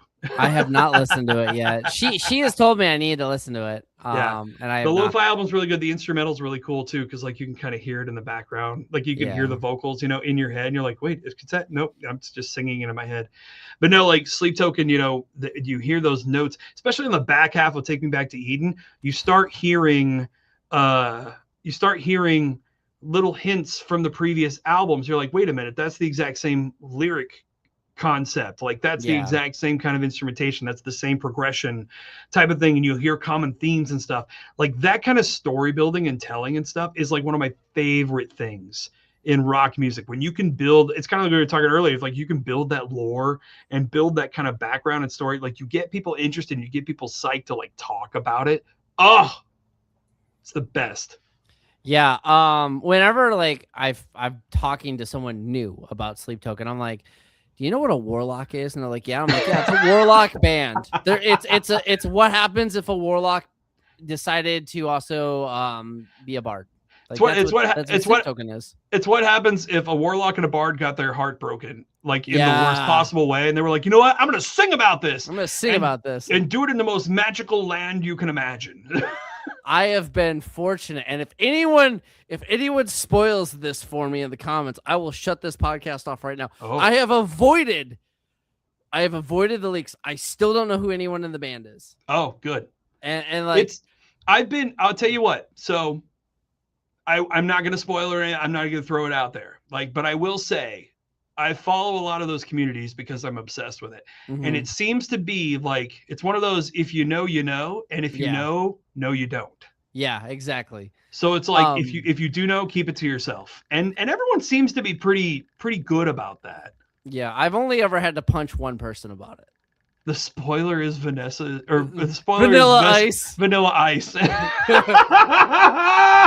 It's Vanilla Ice. If that were to have been true, I don't know if I can listen to Sleep Token anymore. If he unmasks himself like at their live show, and it's just Vanilla Ice, and then he does Go Ninja, Go Ice Baby. I'm like, nah, I'm out. I'm done with this band. Yeah, that's funny. Yeah, Richard from Fault of the People hopping in. I didn't know they had a lo-fi album. I'm out. Dude, the lo-fi album is so dope. Like because I that's it's one of my comfort bands. So like if I like need to like really focus and stuff, I listen to Sleep Token regardless, like period. Yeah. Especially like the first is Sundowning and This Place Will Become Your Tomb. Those are like my comfort albums. Take Me Back to Eden's one I listen to when I like want to feel all the emotions and stuff. But the lo-fi one, like the lo-fi albums, lo-fi versions, I'll put those on when I'm just like, oh yeah, this is the vibe right there. It's Andy Biersack. He's doing a thing right now where he's just like, Papa. I saw that. Okay, I saw that. I'm Vessel. No, I personally believe, and I don't want anyone to prove me wrong, that Vessel is Bo Burnham. That's it. That's perfect. It is funny that Bo Burnham always pops up between album cycles with Sleep Token. Right. Yeah. Andy Biersack is also president. No, it's the lead singer from Fight Star. We know who it is. I have to appreciate. I can't remember his name. It's the lead singer from Fight Star. What is his name? Do you remember?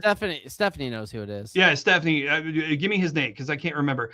But I do appreciate that. Like they released that first song as president, and they were like, "Oh, this is like it's Sleep Token. It's the same people. It's whatever." Yeah. And he was like, "No." And literally the second song and video they put out, he takes the mask off. And he's like, "That's not who I am, but who I am is not important." Like that's the whole point of this. He was like, "Okay, we're just gonna squash this now, put it out there, and then I'm gonna go back to being this dude in a Ronald Reagan mask, you know, doing what I do." So Charlie Simpson, thank you, thank you, Steph.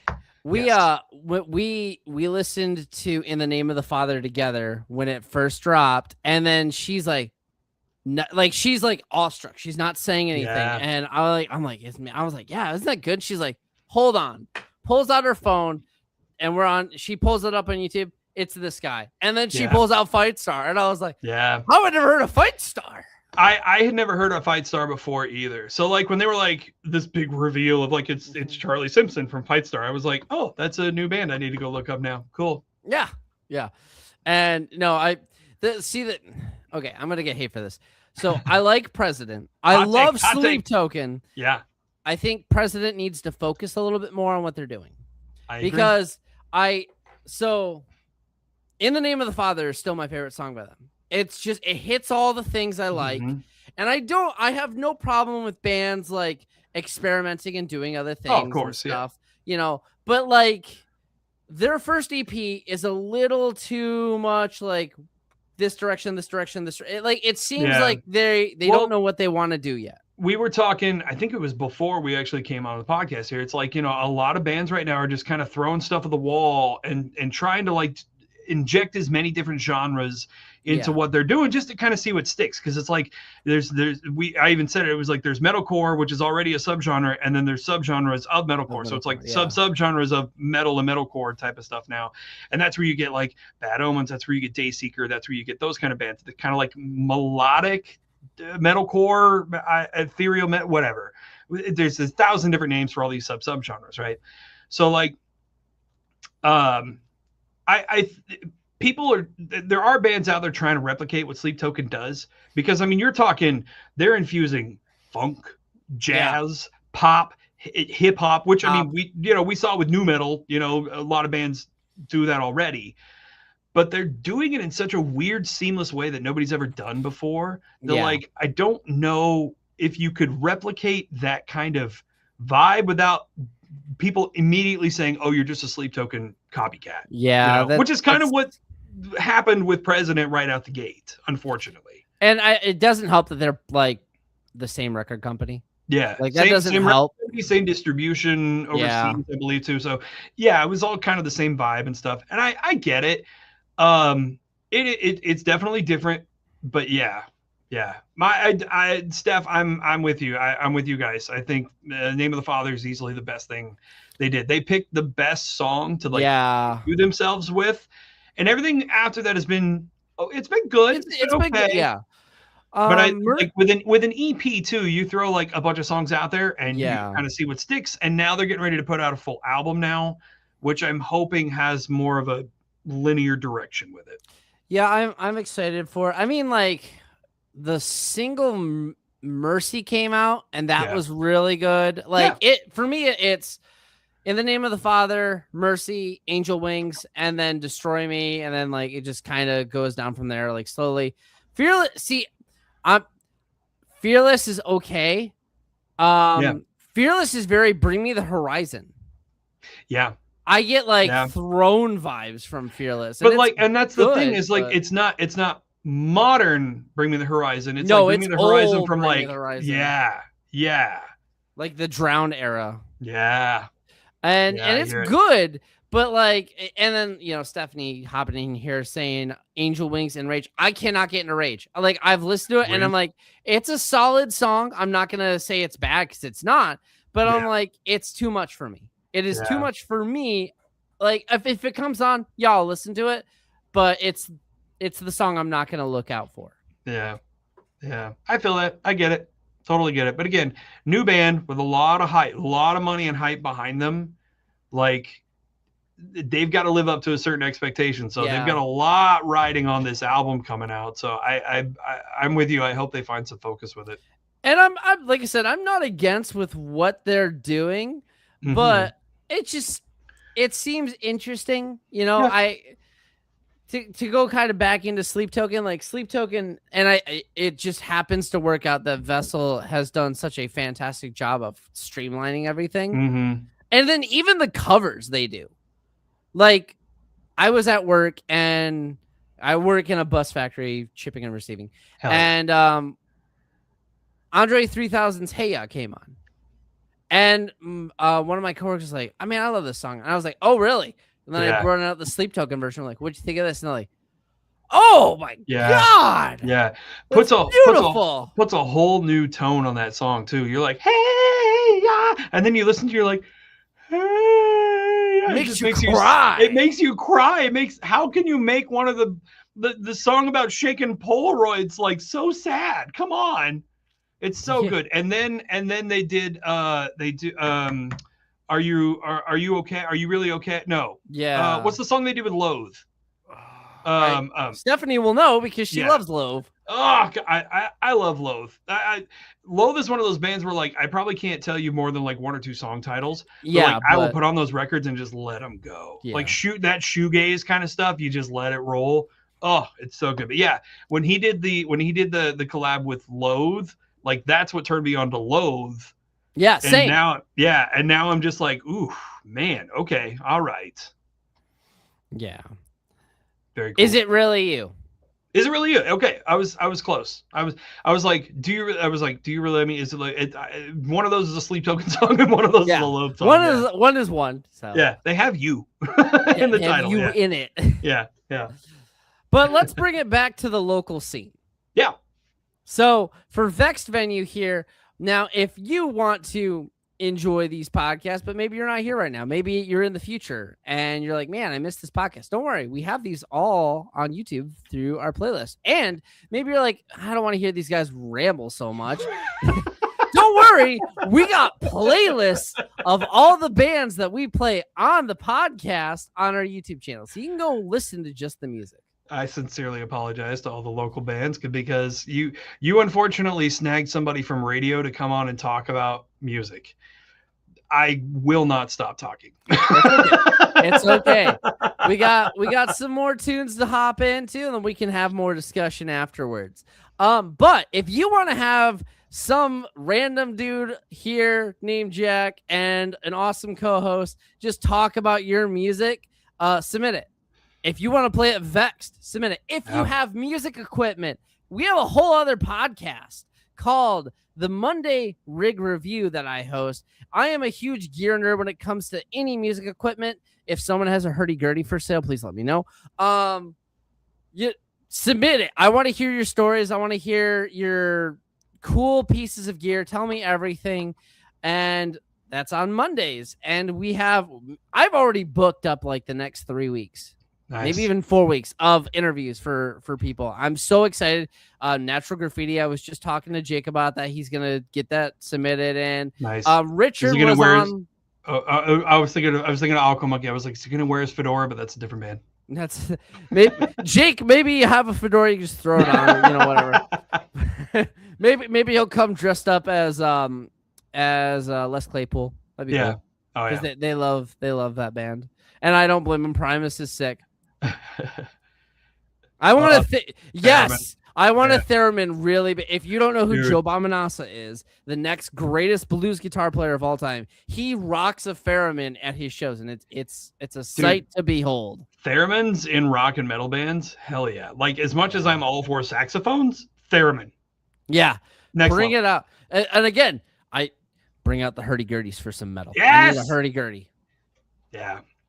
So, but for our next block of music, we've got Camilla, we've got Thunderbird, and then we've got Ron St. German. I'm probably saying that last one wrong. Sorry about that, Ron.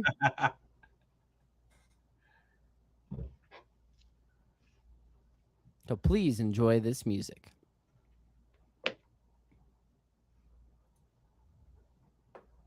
Unless he fell asleep. Chris, are you there? Chris! We must play the music for the people. We know we got a little off track, but come on. We got some more tunes left. Heck, we even got some more tunes after that. He probably fell asleep. I was talking about Sleep Token. Chris! Help. I don't know how to do this. I'm just the host. I'm not smart enough to put the music on, man. This is like this is like how I run radio stations. It's just like, oh, nothing's playing. Well, riff. Yep. Incredible. So my favorite Sleep Token song changes every week. Yeah. Depends on what mood I'm in. Yeah. Atlantic makes me cry every time. And then you throw up Bloodsport, and then I hear Alkaline, and I'm like, why can't I pick a song? I have this theory that the first album, Sundowning, every single song represents a different type of dream. Ooh. So like, you have nightmares, you have happy ones and sad ones and whatever. And then you get to Sugar. And I listen to that and I'm like, is that a wet dream? Have you seen the guy that dress up as Vessel on TikTok and he just goes to random grocery stores? Yes, I love that dude. Sorry, I was not trying to cut you off. I wanted to say that before I forgot. No. I like him, and I like the bluegrass version. Oh yes, yeah. God, Grass Token or whatever they call themselves. I can't remember. Oh my God, it's so good. It's so good. I think Chris really did fall asleep. Right. He's like, I hate Sleep Token. I don't know if he does. I don't think so. But he's like, I hate Sleep Token. I don't want to hear this. Oh man. Are there any bands are there any bands out there that you're just like they're completely underrepresented? Like they should be headliners and they're still like doing support, or they're doing much smaller gigs or whatever. Like what are those kind of bands? Never the Crash. Never the Crash. I have them tattooed to my arm. Okay, so yeah. Relevant. Yeah, again, they just released their album. It's an amazing live album, or not live album. Jeez, it's their amazing debut, like full length album, and it's like you're listening to a 45-minute set. Oh, that's dope. Yeah, that's dope. They're sick. Fault of the People needs to do. Hey, speaking of Fault of the People, Richard, Wage War has a new song on their album that has some Sleep Token vibes to it called Blindfold. I'll have to check it out. Okay. I am ironically sleeping on the Wage War front. I don't really check them out much, and I need to check them out more because I know they used to rock some really inexpensive gear, and I'm all for that. Wage War is so dope. Like I saw, let's see, they were opening for, what tour was that? I think that was like Code Orange and Korn, maybe? This would have been like 2022, I think. God, what show were they on? It was either a Slipknot show, and I can't remember who they were opening for, but they were bonkers good live. That sounds sick. Yeah, Wage War stole the first half of that show easily. I bet. Yeah. Another band that and they are getting more attention. I feel like more people are finding out who they are. They're from California. Gemini Syndrome. Oh yeah. They are another band I have tattooed. They are my all-time favorite band. I think the singer from Gemini Syndrome is from Oklahoma. They have Oklahoma ties. Yeah, I believe. He was in OTEP for a little bit. Yeah, maybe that's what I'm thinking of. I'm pretty sure they have Oklahoma vibes or Oklahoma ties or something. I don't know. One of the guys I worked with when I was in Oklahoma at a station down there, like he was obsessed with them, and he would put them on his shows all the time. They opened up for Beartooth in Chicago a couple of years ago. It was amazing. Beartooth's a great band too, man. Beartooth's really, really good. I got really big into that first record and like I think we need to do a welfare check on Chris. I just shot him a text message. So. I've been hitting him up on the private chat. I'm like, dude, you live? I know we've been rambling for like an hour. I'm sorry, man, but it's good conversation. But are you alive, my man? Yeah. But might have been in an escape room. He had to go manage. Oh, that's entirely possible too. But Beartooth is fantastic. They released that first record on, I think they were on Red Bull to start with, was their label. Yeah. And I was obsessed with it. Mm-hmm. A couple of my other buddies in radio were just like, whatever. And it was this was like 2014 or something like that, 16. And I don't know. I could hear it right away. I was like, this band's going to be something special. Yeah. And they have evolved and changed so much now. And now that Caleb is doing, he's on this whole new journey, in his total life. And I know a lot of people are crapping all over it. They're just like, man, I don't know this new vibe and stuff, but man, it's some inspirational stuff. It's some really inspirational writing, I think, and vibe. From that band. I was very the aggressive album. Yes. I was very fortunate. So little backstory. My mother worked at Rock on the Range for years.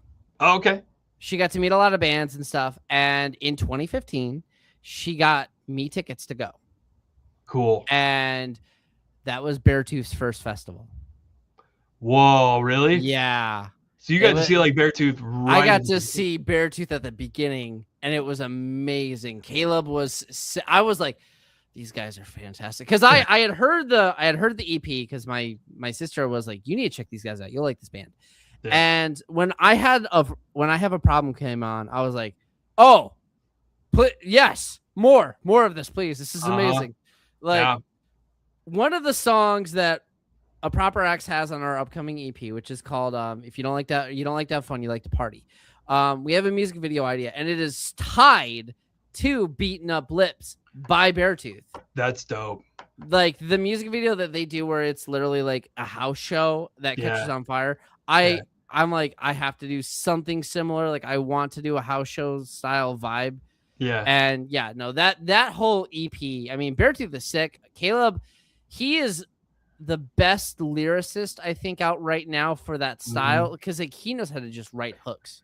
Yeah. And he writes in a way that like it kind of digs into your soul. Like it's very personal type of stuff. And it's all super real. Like everything leading up to you know, I can't think of the name of the album now, the pink one with like the silver statue. It's like 2 albums ago. Yeah, you know which was very like mental health positive, you know, kind of record. Everything leading up to that was all like mental health trauma and kind of decompressing and taking all of that kind of stuff out. And then like when he hit that record, it was just like, it was like a huge release. And it was like all this stuff that I've been going through with you, with Caleb, you know, with the band, all this trauma and talking about all this mental health stuff right now, man. Right? Talking about his journey through his mental health and his and taking all that on and like being aware of everything and self-aware of everything. And then just that release and that record. And now we have this new stuff that's coming out of him just like taking down a whole new path and stuff. Like I'm geeked. I'm geeked for the path and the direction that Beartooth's headed in. That's a band that is unfortunately never got the love at radio that it should have. Yeah. I think you're right, Steph. I think it's the surface. Yeah, it's the surface. Yeah. Yeah. No. She showed me because like I did not realize how many albums they had out. Like they have a ton of albums. Yeah. They've been putting out some records, man. They've been putting out some crazy music. She showed me the song Skin, and that song hit me so hard. I was like, oh my God. Even if like you don't have the same kind of like, I don't want to call them like mental issues or whatever, but like even if you're dealing with the same things he's singing about and talking about in his music, you know, if you're not dealing with it, he does it in a way where like if you know somebody who is going through it, like it helps you kind of better understand, you know, what they might be going through. And like it was very much like an eyes wide open, like complete mind-blowing kind of thing to listen to that band and be like, oh, I get it in this context. Yeah. You know? Yeah. Beartooth's one of those bands that I think which funny enough, like they just did that tour with Bad Omens. I think it was like President, Beartooth, Bad Omens. Whereas I think like a couple tours ago, Bad Omens was opening for Beartooth. Yeah. Which tells you like how unfortunate it is that like Beartooth didn't have that growth and scale like they probably should have, because man, that's a band that should be headlining arenas. Yeah, I mean, and like all the live videos I've seen, they have not lost a step. No, like it. Unfortunately, I have not seen Beartooth live since I went to their first festival, which has been it has been rough, because every time I hear a new song from Beartooth that I've not heard, I'm like, this is amazing. Like Sunshine was such that was such a great song. I have a thing when it comes to like records and stuff that I love it when you've got, I call it studio banter, when you leave talking in. A good example in modern music besides that would be Bring Me the Horizon's Kool-Aid.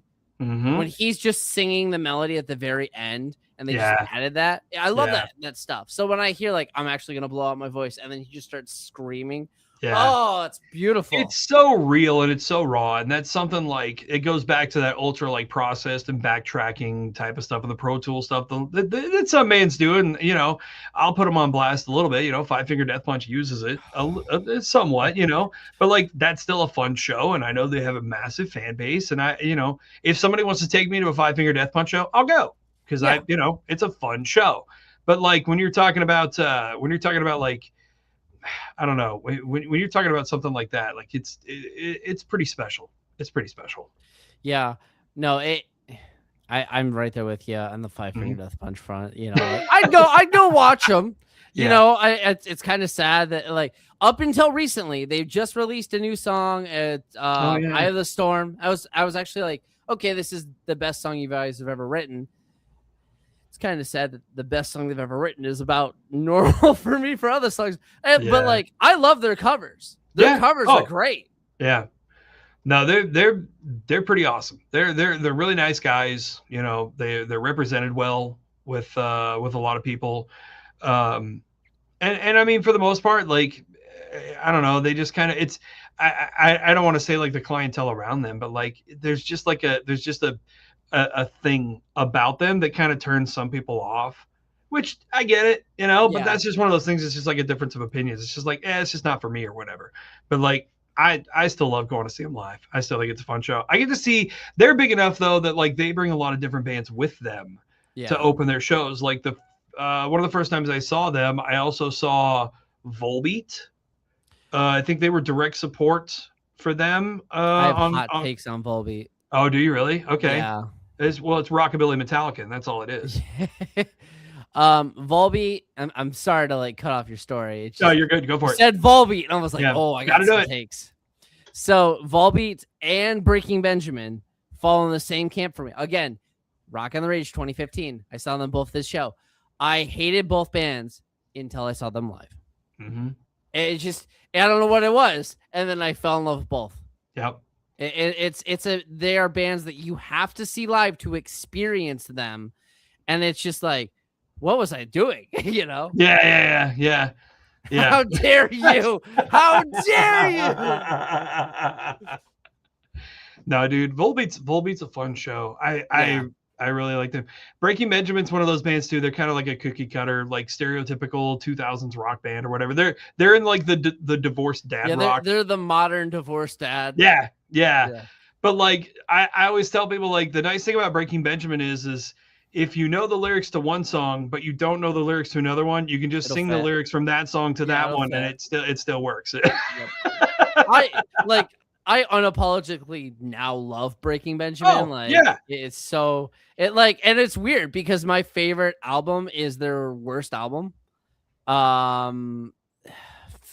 It has Failure on it. I can't think of what the name of the album is off the top. I'm gonna look this up for you now. It came out like in 2013, 2014. I can't remember. But it is their. This is gonna sound weird. It is their Christian rock album, is what I kind of call it. But it's their most emotional album. Yeah, which is crazy because they're an emotional band. That was Dark Before Dawn. That was 2015. Dark, yes. Yeah. Okay. With the yellow cover on it, Yeah.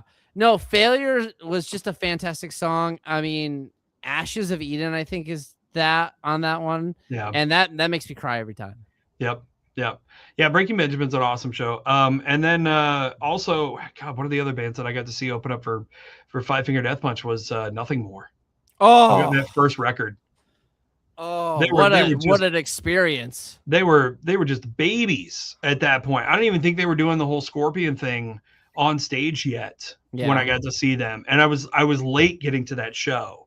So I missed the first like 3 songs of their set. And because they were like the opener they were like the first band, you know, like I think they played for maybe 30 minutes or something like that. So I missed like half their set, but I got to see the back half of the record. I got to see the single off that first record when they were performing. Oh my God, they were incredible live. I've seen them like 2 or 3 times since then when they do the Scorpion thing. Weirdly enough, always at festivals. I've never seen them do a stadium show since. It's always been at a festival. Last time I saw them was at Upheaval over in Grand Rapids a few years ago. So I have not been fortunate enough to see them live, and it kills me every time. Like, Never the Crash actually this year opened up for them at a sold out show, which was like, and it was sold out when Never the Crash got announced as the opener. I was at the machine shop and I was like, why? I was like, guys, can I get the show? Can you like, I'll hide the guitar case. Like, right. Make this happen. I got to see them. No, I remember when their first album came out, and man, that was the self-titled record. Yeah. Jenny every time. Jenny was incredible. I liked Mr. MTV. I still when I hear Mr. MTV is so sick. When I hear that intro, and like there's a difference between what actually is on the record and like what radio stations played and stuff. So like I got to hear both of them because of what I was doing. But like when you hear that opening to This Is the Time, with Ballast. Like you hear the low intro into it, which is actually like the track before it and stuff. Oh my God, it's such a vibe, man. Such a vibe. Such a killer album because there's such an interesting like style. Yeah. It's pretty wild. I love his story too, because like he was, if I remember right, he was a drummer for the band, and then they lost their singer, and they were just like, hey man, why don't you try it? And so like I think he just stepped out from behind the kit and started singing it. Like to just be like, oh, singing's not my first, thing. Drumming is. Okay, Dave Grohl. And then he steps out and does that, and you're just like, bro, really? You wanted to be a drummer? Right? Like, and I'm not mocking his drumming ability. I'm sure he's a fantastic drummer, but like your voice is just it's so insane. Yeah. I think we legit lost Chris. Yeah, I really do. He fell asleep. I think he either fell asleep or he got so bored. You know what the funny thing is? His band is on the next block. See, you think he'd be excited for that? And I'm like, have been on all day. I've been like, man, I get to hear Camilla. I'm excited. Yeah. And I have not heard Camilla yet. Come on, Chris. That's Chris. Somebody go shake Chris. Okay. He's alive. He's alive. He's alive. All right, Chris, play your band. Play your band, please. Play it.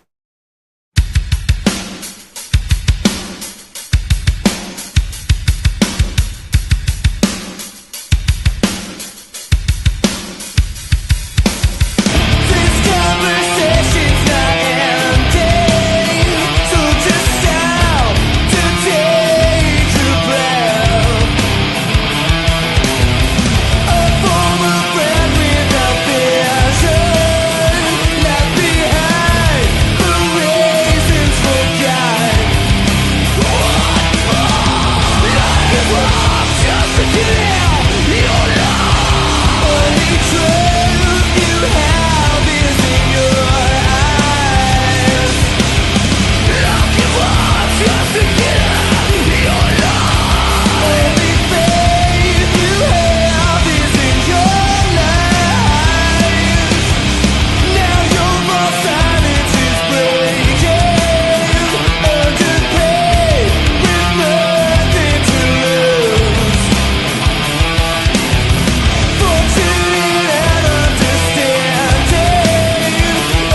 might smoke a little weed, cause it's legal here. If you're driven coast to coast in just over 3 hours, if you think a dandelion is a wildflower, if you can show me where you live by pointing at your head, yeah, yeah, you're from Michigan.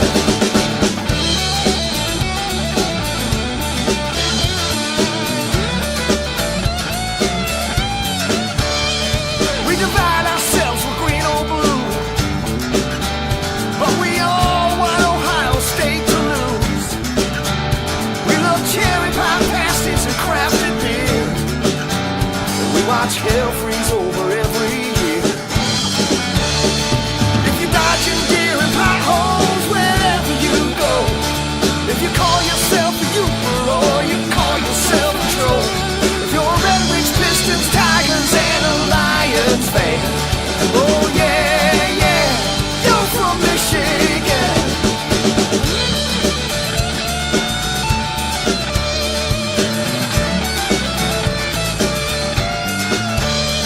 Well, out of staters think we're friendly, we might wave as you drive by. We're just smacking mosquitoes and swatting black flies. Well, you're automakers, your food grows, we're tough as Wolverines. Going to the island, going to the bridge, going to the lake, it's how we live.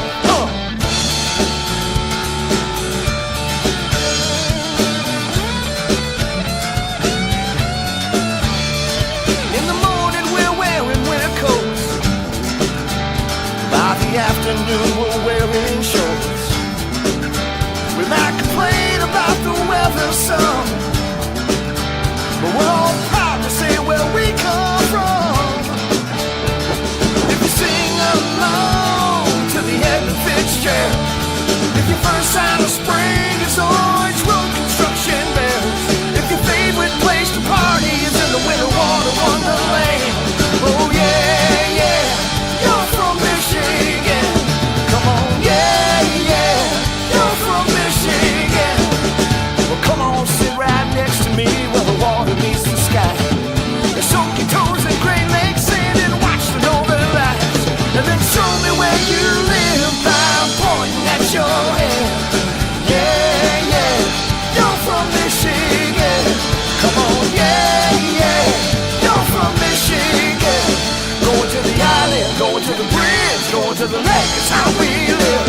Going to the island, going to the bridge, going to the lake, it's how we live. Show me where you live by pointing at your head. Yeah, yeah, yeah, yeah, yeah, yeah, yeah, you're from Michigan.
Sweet daughter, sweet, sweet daughter.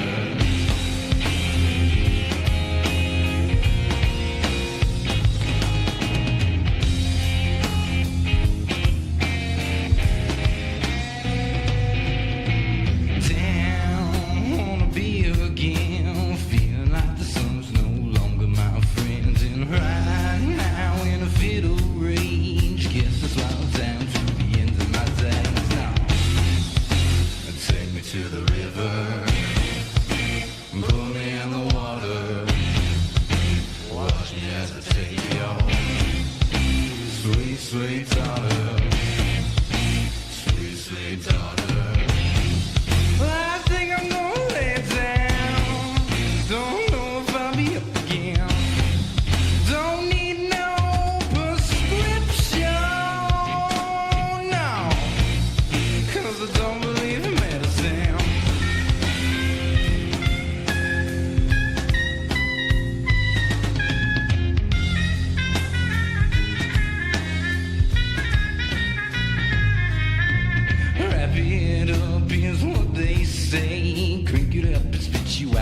different ways.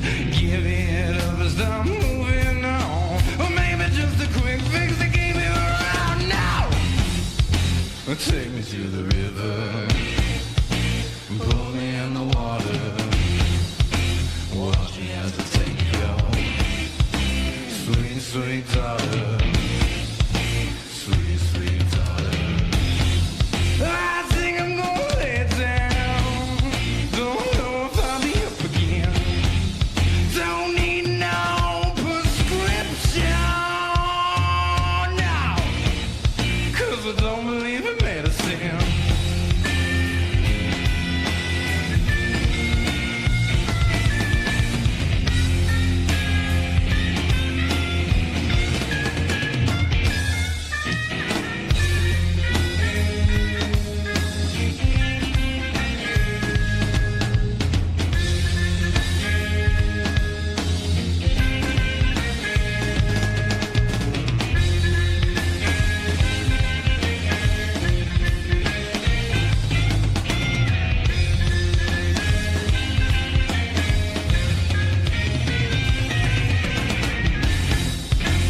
Take me to the river, pull me in the water.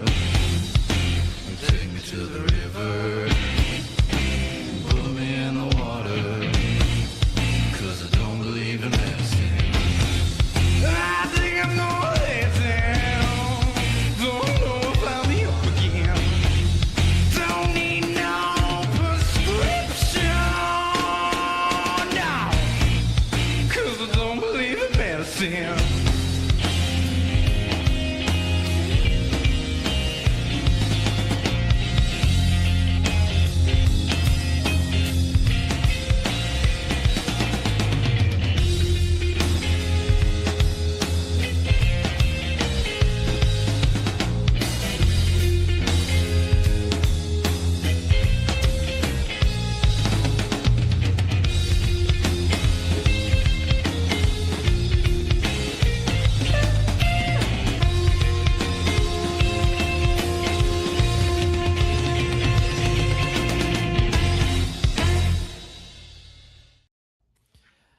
That was so sick.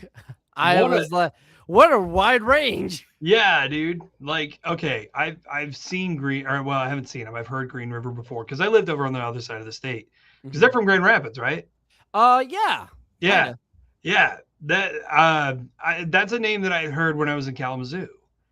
A couple of times. I'm sure they played like a house party or something like that for kids over Western or something. Surprise me. Yeah, but like that's a band that I've heard, and they rule. That's such a cool vibe. Like I was writing them down. I was just like, because this is kind of inside baseball, and maybe kind of an exclusive for this podcast, maybe. But like we're working on a Michigan centered kind of like alternative rock and music show for the station. Mhm. It's taking a while to put it together. I haven't even been here a year yet. I'm still trying to put this stuff together.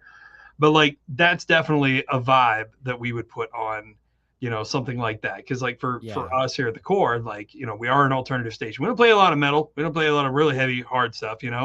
But like something like Green River, like that's a vibe. That's good stuff. And who was the guy before that? That was Ron St. Germain. Ron St. Germain. Germain. Okay. Yeah. Maybe? Yeah. Loved that. That was awesome. It took him, I think we were in the chat. It was like probably took him at least all 4 seasons to Right? video.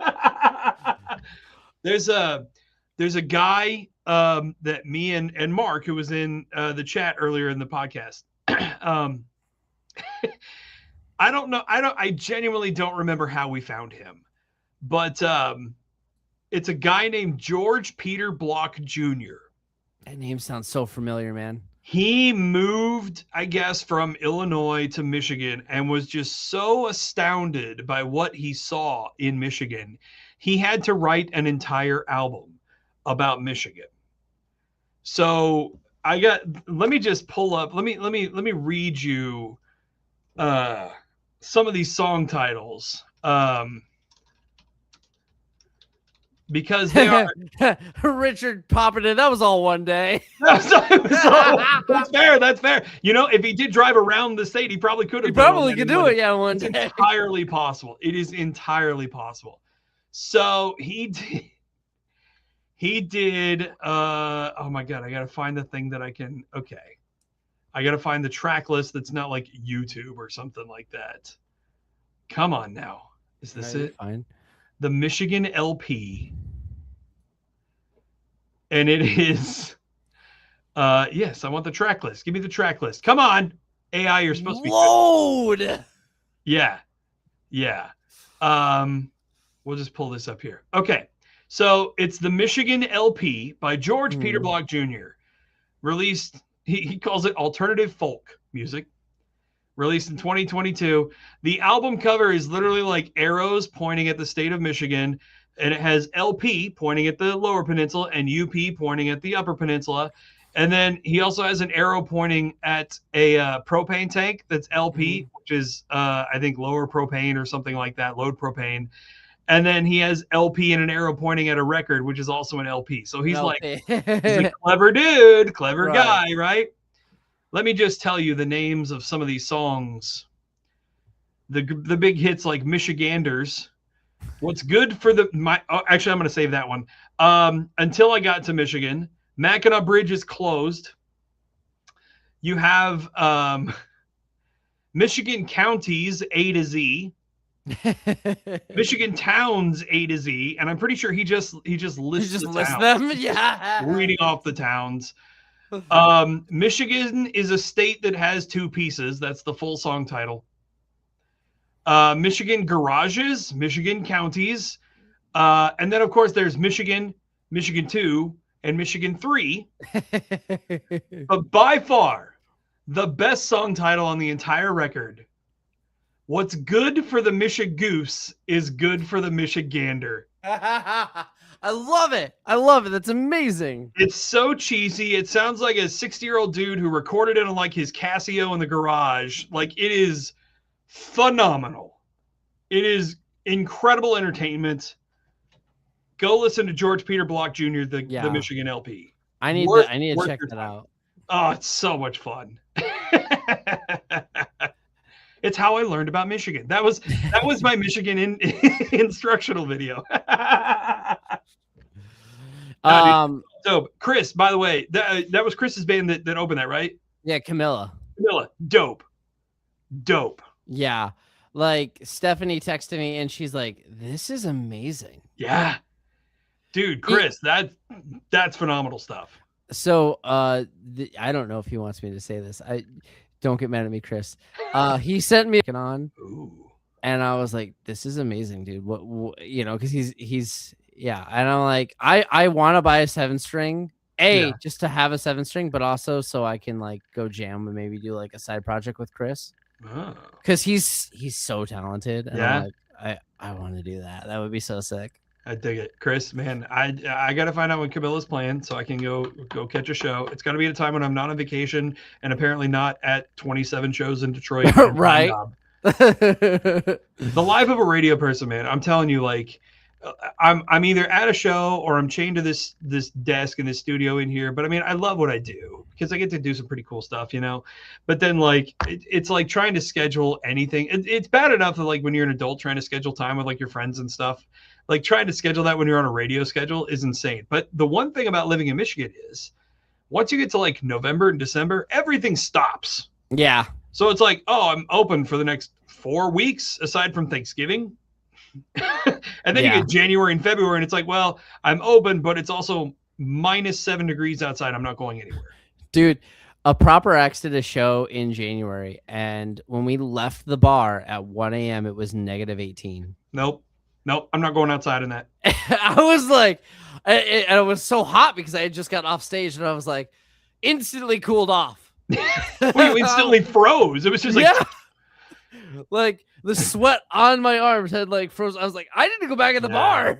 Like I when I moved to Michigan, it was really funny because like I got to experience like lake effect snow when I lived in Kalamazoo. It was like I lived on the west side of town. The stations were on the east side of town, and I like drove to work with easily 4 feet of snow on the back of my truck. Yeah. I get to the station and the ground is bone dry. Hadn't snowed there at all. And it's like normally a 5-minute drive. And I literally had to dig myself out with a shovel to get to get out to work. It was crazy.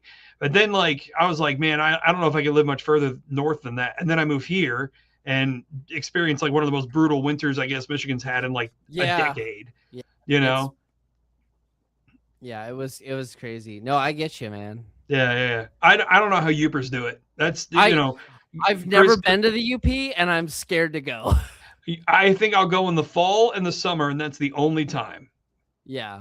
Because the spring, you cannot guarantee that it's going to be thawed out up there in the spring. Like summer, okay, it's 60s and 70s. It's probably thawed out a little. 60s and 70s, it's probably thawed out a little bit, But like fall, probably okay. Be really pretty to see the trees and stuff. Yeah. When like that first snowflake falls, nowhere near the Mackinac Bridge. I'm not going. I'm not going north of US 10. Yeah, it's nuts. Just how Michigan. I mean, like. This lot, like you said, it was the worst one we had in over a decade, and it was the most Michigan thing ever, because we'd have like 2 weeks where it was freezing, but there was no snow, and then it'd warm up and we'd just get hammered with snow. Yeah. Steph said she used to live up north. Yeah, she used to live in Ironwood. Oh, okay. She's gonna be so mad if I get that wrong. Chris wants you to get the Ibanez. I sent it to him. It's $300. It's a little out of my price range because I'm looking at a Jackson's about $190 to $200. Yeah. But cool, I did get it right. It is Ironwood. Yeah. Oh, cool. That's way over. That's she was like, right? Yeah, it's like on the tip. She was like way up there. And she told me horror stories of like the weather up there. You just don't. Like I know some people that live in Marquette. Is it Marquette? No, it's Marquette up there in like the Keweenaw, right? Yeah. I know some people that live up in that area, and they were just like, I was like, what happens when it snows that much? And they just go, we don't. Yeah, we don't. I was like, you don't what? He goes, we just don't. We just don't. Oh man. Philborn hopped in a little bit ago. Oh, Went hey. back and watched our segment. I filmed the video and edited it all myself. 6. Oh, that's sick, dude. Yeah, it was really good. Or really, really good stuff. Yeah, I let me know how much it costs for me to hire you to film a music video. I might be interested. But no, it would be sick. It was such a great video. Do you have any bands on the show from the UP? It's mostly regional stuff, I think. It's mostly regional. I don't think so, but I would love to hear some. I have to imagine, because like you think about like the UP has to be very similar, like weather-wise to like Norway and Sweden and stuff. Yeah. There's probably some like deep secret black metal. Oh, I bet. UP band. They're just like living out in those old woods. Yeah. If I go walking out into those old growth woods up in the UP and I just exactly, you hear a random goat noise. Oh my God, I'm hearing elk. Nope. That's not an elk. That's not a bear. That's not a wolf. His name is Fjord. Fjord. He is the singer of Elk Blood. He's from Sault Ste. Marie. He works at insurance in the daytime. What do you do? What do you like to do for fun? From the bank in Sault Ste. Marie. I go out in the woods and write music with the animals. With the animals. Yeah, I don't know. Man. I might pick up that Ibanez. It looks sick. Maybe you know what? Maybe because I know you have the same one. Maybe next time I come up to Vex, you let me try it out and play it. We'll see. Because Chris, I'm 100% down with doing a side project with you, my man. Oh yeah, Chris just pointed out too. There's bands that probably they definitely filmed music videos at the haunted house. That'd be fun. Yes, there is, and I would actually like to film one there too. you could do a music video of you guys going through one of the escape rooms. Like that's the music video. That would be sick. And you guys solving the escape room. Yeah. You just can't give away the clues. No, yeah, that would be the hard part. Yeah. Well, find a way to bring in like an axe murderer at some point. Like you have to solve it, or else we get killed by the axe murderer. The one, and Chris could attest to this. Like the one that we did, the haunted the room that we did was like the haunted. I don't remember what, haunted forest maybe or something. No, haunted swamp, I think. No, that's not the one we did. We did the one where like the dude follows you around. I can't remember now. It was awesome. It was a ton of fun. Yeah, the Killer's Promise. Yeah, that was really dope. Like that one would be a fun one to do like a heavy metal like music video in. That was super cool. All the rooms are totally different too. Yeah, I have never done an escape room. I need to do it. Yep, that go to Vex. Go do the escape rooms over there. I need to find a way.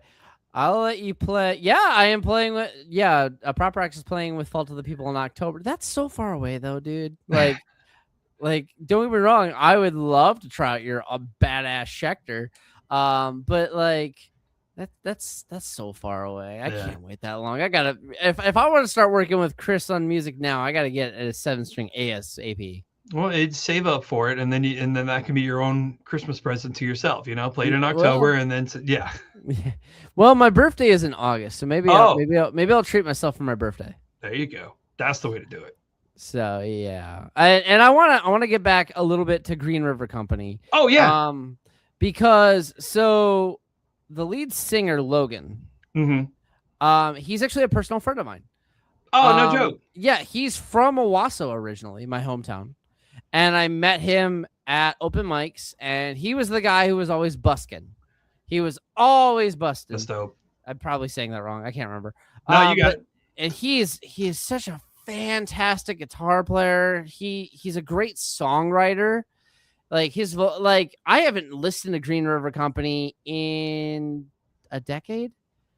And when he had reached out to me, he's like, "Hey, do you know, like, are you affiliated with Vex?" I'm like, "Yeah, I host the podcast and stuff." And he's like, "Well, we just got back together and started doing shows again." And I was like, "Let's get you in, man." Yeah. You know, and unfortunately, they're like crazy busy because everyone really likes them. Yeah. But I see why. Yeah, I'm gonna get them in. It's gonna happen. But I was like, dude, please at least submit your music so I can put it on the podcast. And it was such a flashback too. I was like, oh my gosh, I'm in high school again. Yeah, I love that. There's so many bands like because I was in like Kansas and Oklahoma. Like it's probably a lot of bands like nobody up here has ever even heard of or probably never will. But like a buddy of mine was in a band called Hot Rod Bob, and they made this like they were kind of like this straightforward like rockabilly type of band, you know. God, they ruled. And then they broke up when he started a family. They all started families, and like it just couldn't keep up with it, you know. And then like I had last year or something like that, they got back together, and it was he was like, I didn't expect this, but like they got back together and they were like, we booked one show, it sold out in 10 minutes. That's so great. They did like a second show, and then I think they ended up doing like a 4-show run over 2 weeks or something like that. Yeah, it was really cool. And like half the guys are from Tulsa. One guy didn't even live in Oklahoma anymore. He's in Oklahoma City and stuff. So it was like, it was kind of dope to like watch the whole process. He did like a whole, he's very much like a video guy too. So he did like a documentary style deal of like That's them awesome. getting back together. So it was I very, love very cool. that stuff. And then like he's turned me on to some other bands too. It's a band from Oklahoma called Violence to Vegas that freaking rule. They're no longer together, but and like you go look them up on like Spotify or Apple Music or whatever, and their streams aren't huge or anything like that. But oh my God, do they rule. Like that's the stuff. If you want to go on a road trip and get there 10 minutes faster than you're supposed to, put on Violence to Vegas and you most definitely get a speeding ticket. That's awesome, man. It's great stuff. I'll have to check that out. Violence to Vegas. And then I don't know if Hot Rod Bob has stuff out there or not. This was back. He was like, oh yeah, we were recording on cassette tapes. I was like, dude, all right. Yeah. So it's funny that you bring up the sold out show. That actually ties in pretty well with our last song. So our last song for the night is from a band called Capulet, also previously known as Radio Pirate DJ. They did a show last year, which was their first like big show back. Because every year they play at Creepy Cheapy at the Crowfoot, which is, if you don't know what that is, it is a music festival that is a 2-day festival in October where bands essentially get to be tribute bands for a night.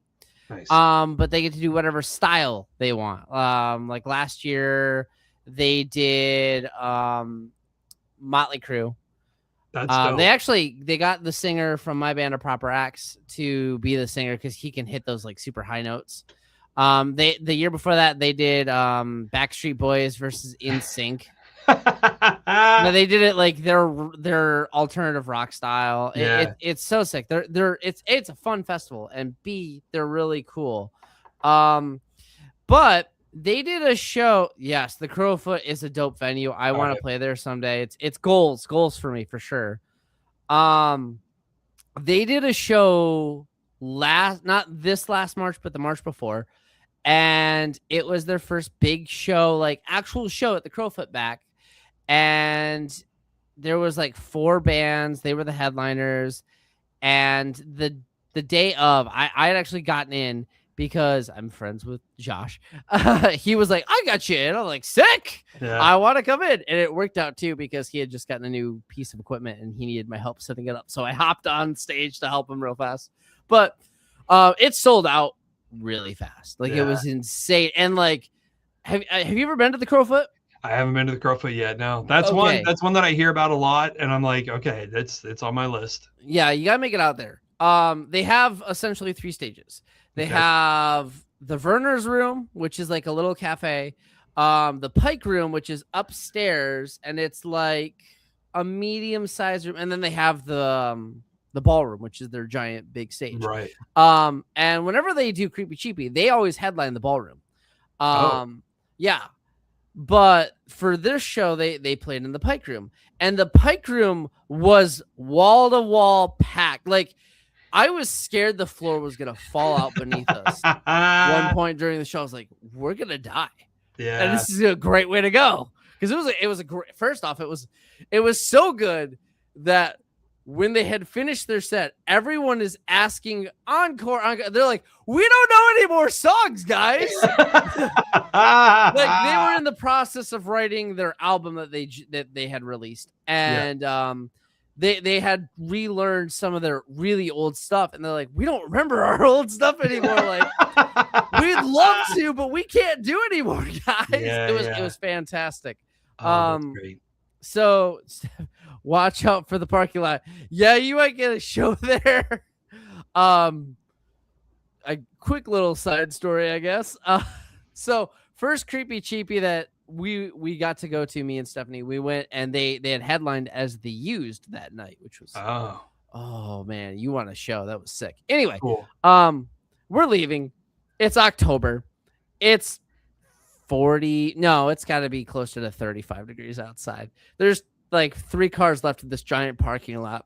Yeah. And there's some people having some interesting stuff going on against the car, in the outside the car.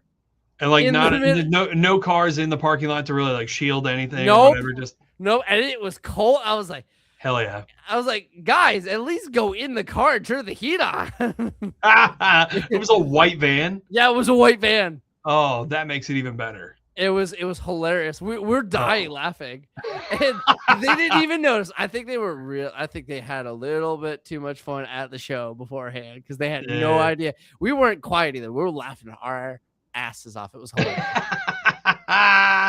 I mean, if that were me, like, I'd probably be a few drinks deep too coming out of the venue. I'd probably be like cheering them on. You're like, yeah, yeah! Get them! But yeah, and the other thing with Capulet, our first episode of the Rig Review, Josh was our first guest, and so I had nagged him a little bit on the thing. I was like, dude, submit your music, please. Like, it's so good. They're actually they are working on a new single right now, which they are hoping to have out this year. I don't know if it will be, but they're hoping. And once it does it, I'm going to bug them every day to put it on this podcast. But they released an album in 2024, I believe, and I'm gonna butcher this. It's such an interesting title. It's Somewhere, Someone, About Something or something like that. It is so very detailed. Very detailed. It's very much like the titles are very MySpacey, because that's like the era they come from. But it's like, what would happen if a pop punk band became The Used as a alt metal band? I'm in. Beautiful. Okay, yep. Something somewhere about someone. It just makes me think of like the Family Guy parodies of Star Wars. It's like something dark side. Yeah. Yeah. But it is a great album. I go check it out. It was my album of the year that year because I loved it. It's something somewhere about someone. It's 10 or 12 songs. It's a long album. One of the songs, and I'm actually a little bummed out that it's not the one that he picked. He picked, ironically, my favorite song, which is Mad, which we'll play here in a second. But they have a song on there, and I think it's like 2538. And it is a love letter to a friend of theirs who unfortunately had passed away during the production of the album. And it actually starts off with his last voicemail. Wow. And you want to talk about feels. Yeah. I'm getting goosebumps right now just thinking about the song. It hits you so hard. Yeah. And it's a great just like story. It's something special when you can do something like that for, somebody that you knew or whatever with a band. So I similarly kinda my cousin Jesse was in a band called Kira, Kirra, out of Oklahoma City, and unfortunately, they were getting ready to go on tour with Nothing More. Actually, they were going to be the opening band for them, and Jesse was visiting his girlfriend in Ohio and was killed in a car crash. Oh man! So they found some guy to fill in with the band to do the tour and stuff. Right. And they kind of limped along for a little bit, found another singer, and he was great. They took the band in a different direction, which, fine, different artistics, different voices and stuff. Like it just went in a different direction. One of the last songs they did, and Dax, their guitar player, kind of the lead of the band, I guess you could say. Like I think he does a lot of the managing and stuff for them. They're no longer together. They've broken apart since then. Just, life, things like that. Right. He messaged me a couple years ago, and actually it was right around the time I got let go from one of the other stations I was with. So I was kind of in a dark spot already. I was like, I don't have any work or whatever. Right. So he sends me this song and he goes, "Hey man, we're putting out a new song.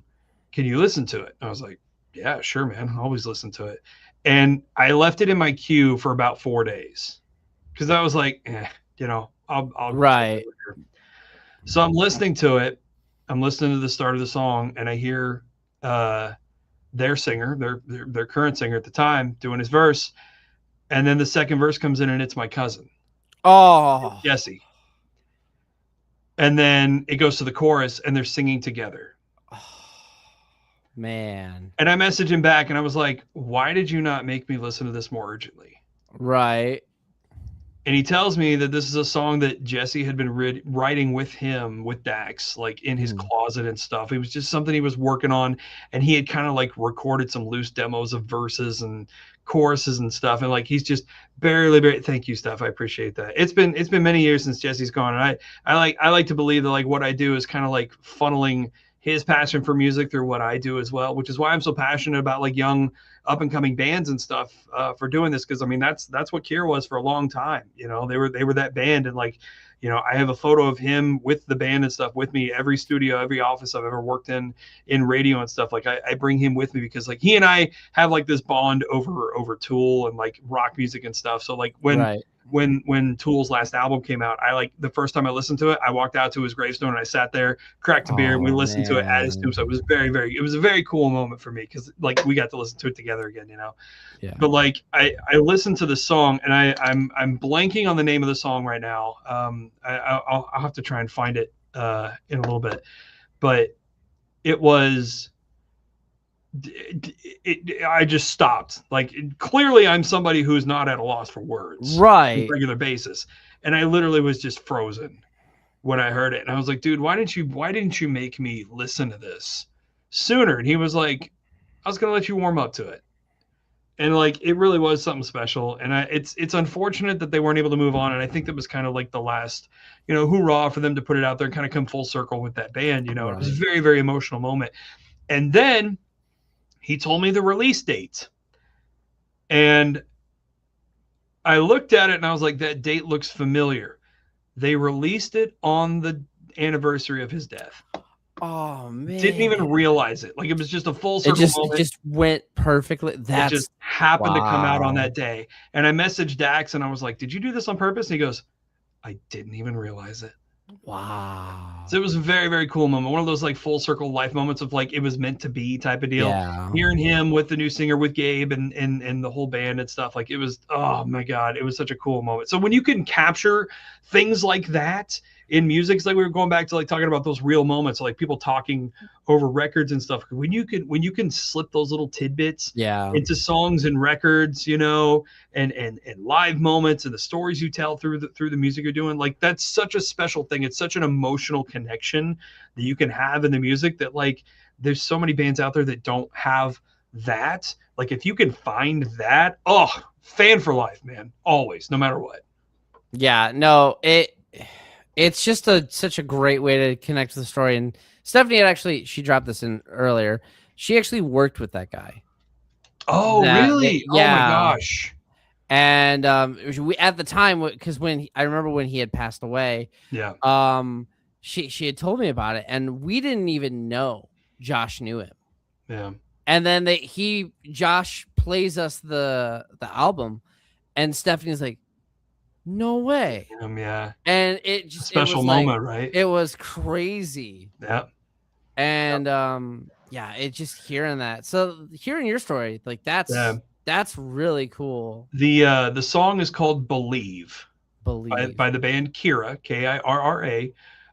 My cousin's name was Jesse Williamson. He was the original singer for that band, and then Gabriel Parson, Gabe, was the singer at the end of the band's kind of run. Dax is doing like a solo stuff, and I think all the other guys have moved on to some other stuff too. But yeah, it was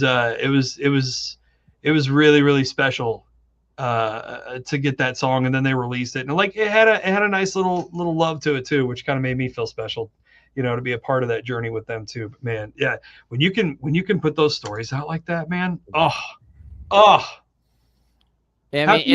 can you not be emotional? Right. Have that emotional connection. Like it's like people talk about how can you not like feel emotional about like baseball, you know, because it it has those stories like that. This is in like 90% of music. Yeah. I mean, there's a saying that like I try to end these podcasts is when you support the community will always support you back. Yep. And it's that kind of thing. Like whether it's a story like that or like with your cousin, or just like there have been so many times where bands have just helped. Like I've been helped out by so many bands. I mean, because of bands that I've met, I am on this podcast. Yeah.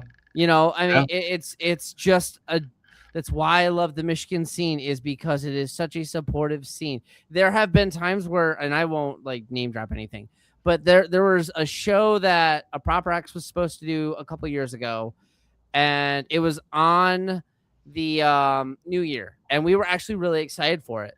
And we had so many people reach out to us and say, "Do not work with this guy, like the guy running the show.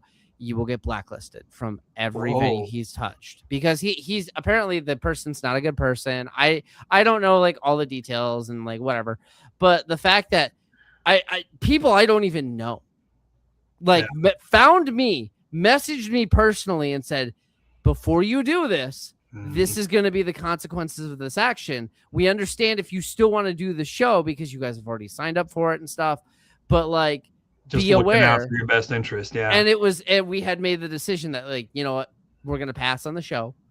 And it was amazing that we had so many people, and unfortunately I haven't talked to a lot of them since, but one of them, to tie it back in, Rob from Nothing After This, was the only one I knew personally who he messaged me. He made sure, he's like, "Are you okay?" Like, you know, he wanted me to know, "Hey, I understand if you want to do this show, but be careful." Yeah. You know, and like, that's why I love the local music scene so much. That's why this is important. Not just like our gear podcast, not just this local music, the venue itself. It is so important because of the heck. We had, Souls of Disorder, the other, you know, they played at Vext a couple of weeks ago, and the lead singer got to bring his 9-year-old daughter. Oh, And it that's was dope. it was her first time ever seeing her father perform live, and it was amazing.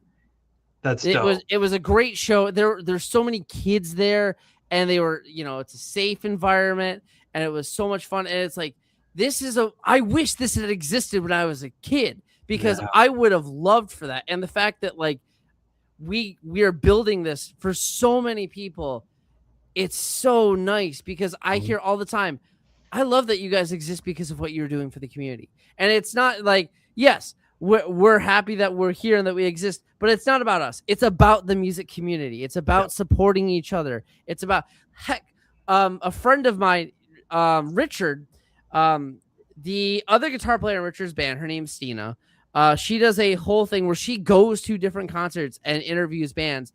She is the reason why I started being able to do this podcast, because I wanted to be like her. She inspired me to do it. And like she messaged me Tuesday night, after the Monday night podcast. And she's like, I'm so proud of you. That's dope, dude. Yeah. That's awesome. She's like, I love what you're doing. Great deal for the community. Yeah. Yeah, no, it absolutely is. You build, and that's you hit on it right there, is building that community. Because like that's how, like, when I step into a new radio station, like that's what I do, is I want to build the community around it. It's like, okay, who are the people that like are positive? This is the kind of culture I want to build around this. Like, who are the people I want to bring into this? So like tying ourselves to such a positive entity like you, and with Vexed and Chris, being able to tie that in. And maybe, the mainstream radio station isn't really like, we can't play some of the really heavy stuff, obviously, on the station. Right. But like having our foot in the community to be like, hey, you should go check out this show that's happening at Vexed, go check out these local bands, because next thing you know, they could be the big deal. Support the local scene. And then you start connecting everybody, together in that too. Like you said, bands help support bands. I think somebody put in there, like, the scene looks out for the scene, like that's exactly what it is. I've been in too many cities where like bands were at each other's throats, like competing for slots on bills and venues and stuff. And certain promoters only worked with certain bands. Yeah. And it was really toxic, and it created like a weird kind of broken local scene. But to your credit, like talking about the Michigan scene, it feels like there's a cohesiveness in the scene where like Michigan bands look out for other Michigan bands. Obviously there's going to be a few outliers that are kind of like, whatever, but like people looking out for each other, that builds that community, it builds support, and it creates a much more solidified, cool environment. And then you make those connections. Like you're dropping names left and right that I'm like, oh, okay, I need to get to know these people. I should know these people now, because I feel like I should be a part of this community and at least like, dip my toe into it and stuff. So, it's making those connections. And then, who knows, with my connections in radio and their connections in the music scene and producers and venues and stuff, like the next thing you know, I could be bringing a band into Vex to play a show there, or somebody who played at Vex could be headlining another show when somebody reaches out to me at a bigger venue and saying, hey, we need an opener. I'm like, I saw this band at Vex. You probably need to put them on their bill, or something like that. Like it's one of those, like, you scratch my back, I scratch yours, but it's like not quid pro quo. It's like we do it because we should. Yeah. It's the right thing. It's the right thing. It's so easy to do too. Yeah. It's just like, heck, the whole reason I am performing at the Green Door for the first time in my life, by the way, tomorrow, is because Renegade Train was like, our opener dropped off. Do you want to play? Like during the podcast, they had literally texted in the chat, we need an opener. That's dope. And, that's why I love the community. And it's not, we here at Vex, obviously we want you to come to Vex, but it's not just Vex. It's there's so many different venues and stuff that like we love talking about and hyping up and stuff, and just to make a nice cohesive community. Well, it's every venue has its own little quirks. Every band has its own little quirks and followings and stuff. Like you listen to one band, you may not appreciate, or another one may not be your vibe, but they're connected to somebody else that is and stuff. Like it's all about connectivity and stuff. So like, one show at Vex could lead to another show at a different venue, and that show, when you're on a bill with somebody else, could lead to them coming to play at Vex. Like it's a whole like vicious circle of all of that kind of stuff. So yeah, it's exactly like what Richard just dropped in. Everyone wants to get to the point where where they're all big name, but you shouldn't have to step on each other to get there. Exactly, Richard. Heck, because of Vexed, I met Richard. Yeah. You know, they had a battle of the bands last year, and that we've got one coming up this year. If you want to be in it, let us know, people. I think we're probably going to be involved in that. Yeah. But the cool thing is like, it wasn't like, oh, it's a competition, band versus band. It was, it was a competition in the sense of it's a battle of the bands. I have made so many friends because of that. Yeah. You know, like we did a show at a bowling alley at the beginning of the year, and Stick Movie, who we were the battle of the bands with, was like, I'll hop on, because we could not find anybody to open. Everyone was busy. Stick Movie was like, I'm honest. And it was fantastic. That's dope. You know? And it was fun. Exactly. Cool. It was very fun. Yeah. No, I love that. I absolutely love that. Like, and on top of that, if you are a part of a scene and somebody does break through and like they make that mainstream jump or whatever, like, don't start calling them a sellout. No, like, don't never do that, because that's the thing that really irks me when I see other bands and people do that. Like, or they'll tell fan bases, you know, of that band, be like, oh, they sold out now, they're not part of the scene. No, be proud of them. Be happy for them, man. Keep that connection. Don't burn that bridge, because one day they're going to be headlining a venue and they're going to be like, no, I know these guys from back in the day. I want to bring them with me. And like, you know, high tides raise all ships, you know, that kind of thing. So it's like, when the going's good, support the people around you. Give them that support. Give them that love. Be proud of them, you know, and they're going to stay with you, man. Exactly. I mean, that's what we're all here about. Yep. Before we hop on our last song tonight, just going to do a quick rundown. If you've enjoyed this nice long podcast, first off, thanks for sticking around the whole time. We know it's been a long one. It was a lot of fun. Yeah. Thank you, Meatball, for being on and just hanging out. It's been a great time. Of course. Please submit your music. We want more music. I want to hear more diverse stuff. Like, we have gotten some pretty cool stuff over the last couple weeks, but I want to hear more. I want to hear the most random. I don't even like polka, but I want to hear a polka band. You know, listen, Frankenmuth's right down the road. I guarantee you there's a polka band down there. Oh, dude. Yeah. One of my favorite cities. Anyway, submit that. If you want to talk about gear with me for hours, submit your gear. I want to have you on. I want to listen to your stories. I want to know what you've got. Like, I will rate your pedal boards. I will rate your everything, please. And also, if you want to play at Vex, we've got some shows coming up. Again, July 18th, we have Neon Coma. We're looking for a couple bands to hop on that. It'll be a great time. August 1st, we've got Junkyard Slave, Honeyfoot, City Limits, and Augre. I can tell you that's going to be a banger. I'm going to do everything in my power to be there so I can interview all those bands. July 8th, we've got The Lion Within, Ashes of Ice, and War on the Horizon. And then July 28th, we've got Shadow People, Junkyard Slave. We need one more band. So, hey, hop on. We've got forms. Submit your music. Submit your band to play in these shows. It's going to be a great time. If you've liked any of these bands, please go follow all of them on all of their platforms. It's free. It's easy. It is the best way to support a band without... If you don't got money to go to shows, we understand. Go follow these bands. Go share their music. Go listen to it. It's the best way to support them. Yep. So we've got one more song for y'all tonight, and it is going to be Capulet. Please enjoy.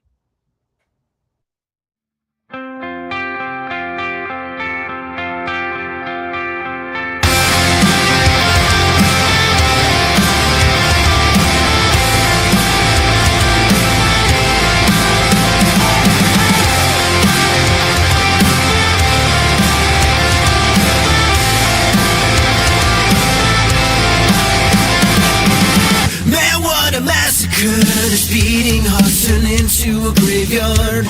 Now we sing the requiem and wish we had a savior. Maybe wanting more is too much. Maybe wanting less is enough. So we hide in shame and live in shame and wait for this to be over.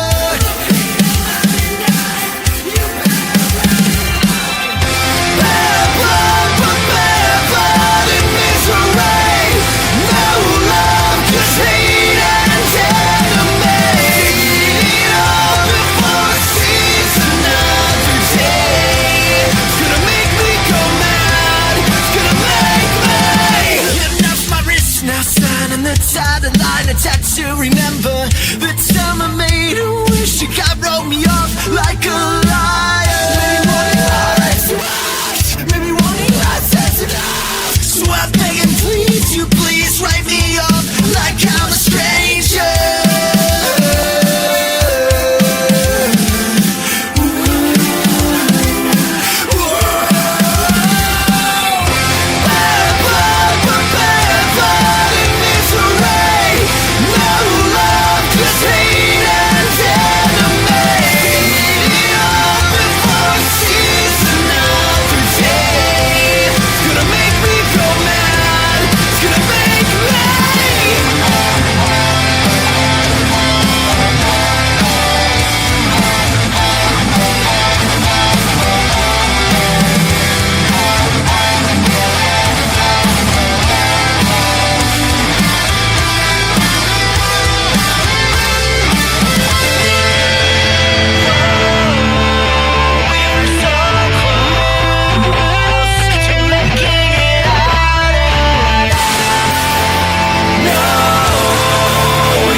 I need to listen to that whole album now. I believe I'm going to too. That was the band that you said does like the cover stuff, right? Yeah. I definitely hear the Used vibe in that. Yeah. I hear it. They did the Used right when they started writing this album, and when this album came out, I was like, I could tell the Used was a big influence on you guys. Yep. That's dope. That was fantastic. Yeah, there's so many good hits on that album too, and they're all like that. It is just a solid album. Go listen to it. Go listen to their older stuff too. Like Kimberly Vegas is a great tune. It's a lot of fun. I kind of hope they redo it. They do a really good cover of Garbage. Ooh. Yeah, it's killer. Like Only Happy When It Rains, or like yes, nice. Yeah, it's sick. And then they also do a really good Pink Pony Club cover. Yes. They could literally do the meme with it. It's like, I hope they play Pink Pony Club, like here for a Capulet song. And then Pink Pony. It's funny because a Proper X was doing it at the same time, and Augie, who is the other singer, he messaged me. He's like, we just recorded. Is it okay if we release? I was like, dude, I don't care. I was like, we just wanted a cover to do, and he was like, okay. I'm you like, gotta play fine. the same show and do like the Scott Pilgrim versus the World thing, where it's like two bands at either end of the room, and you both are playing Pink Pony Club at each other. You know, I would love to do that. I would love to do that so much. Like it's something that our Proper X is doing now. Yeah. Where depending on the venue and stuff and who's going to be there, we actually ask people, hey, do you know this song? If you do, hop on the stage and sing it with us. That's like dope. The lead singer of Honeyfoot actually did it. That's cool. Stick Boovie also did it. We are just trying to get a lot more people. If we get on a Capulet show, if we play it, I'm gonna have like the whole band needs to come up. We just need to do the song together. Mix some Azure Attorney in there. Very cool. Yeah. Again, everybody, if you want to hear more music on here, please submit your tunes. I want to hear such random, awesome stuff. I mean, because of this podcast, we have all these awesome bands that we're playing. And it's great. I mean, I have found so many bands I've never heard of because of this podcast. Exit Point is a great example. So is Ghost Pipe. And I'm definitely going to do deep dives on probably both of those bands. Please come out to the shows. I mean, seriously, I think the first 20 people who buy tickets to our shows are $5. That's cheaper than a Big Mac, people. Like, dude, seriously. Inflation has hit everything except Vexed. Exactly. And then After that, it's $10, and then after that, the day of the show, it's only $15. Come on, like it is so worth it. And then even sometimes, depending on the show, we might have fun little ways for you to get in cheaper. So you never know. And food trucks. And food trucks. Food trucks, man. Don't eat the food trucks though. That was a thing. Like someone actually wanted to try to eat the food truck. Like the actual truck. Oh no. Oh no. Oh yeah. We're like, I don't think you need that much iron in your diet. No, you're fine. You're fine. But yeah, seriously, go follow all these bands on all their platforms, listen to their music, stream their music. It's so worth it. Go to their shows. Buy their merch if you've got the money, because honestly, that's the best way to support a band financially is by buying their merch. And yeah, come on out to a Vexed Venue show. But it's a food truck. Yeah, Richard, listen, I don't know how strong your teeth are, man, but mine ain't going through metal like that. I'm gonna eat the food truck. Okay. Nova hopping in. She wanted to eat the food truck boat so bad. I was like, Nova, no, I have to drive you home. Don't do this to me, please. Would it be, I guess, if you don't want to imply that you're supposed to eat the truck, would it just be a truck of food? But even then, it makes it sound like it's made of food. Like, it sounds like it's made out of food, yeah. Truck full of food, but then it becomes a band name, and you have to actually like make a band called Truck Full of Food that sounds like a truck full of food, and then it becomes a whole thing, and then you turn into a ska band, and you're wearing fedoras and checkered bands, and we go full circle through this. It goes full circle back to Aqua Monkey, man. It always comes back to Aqua Monkey and the fedora. Yep. It always goes back. Remember, if you have a fedora and you have checkered shoes or a checkered shirt, you are a certified ska band. You could be the darkest black metal band ever, but you got those two things, you're a ska band, man. Dude, ska band, but wearing fedoras and checkered vans. Or like a black metal band. I'm sorry, black metal band, but like wearing fedoras with checkered van shoes. That's the black metal version of Oakley Dokley. They're going to show up on the next Tony Hawk Pro Skater game. Oh, yes. Oh. Next Tony Hawk Pro Skater is going to be all death metal. It's all deathcore, black metal, slam. But if they were on the Vans Warped Tour. Yes. They're just straight covering just Warped Tour hits from the late 2000s, early 2010s. Yes. It's a black metal cover of Decades by Paramore. Or Superman from Goldmember. Someone gets Gorilla Radio and does actual gorilla voices. Incredible. Gorilla Radio. All right. We're getting loopy. It's 11:08. I have to be up for work at 4:30. Thank you, Meatball, for coming on. It's been a fantastic night. Yeah, for sure. I'd definitely like to come back on. Follow us on socials at 1063 The Core, Facebook, Instagram. We also have TikTok there as well. Listen to us, 1063 The Core here in Saginaw Bay City and Midland, all the surrounding areas as well.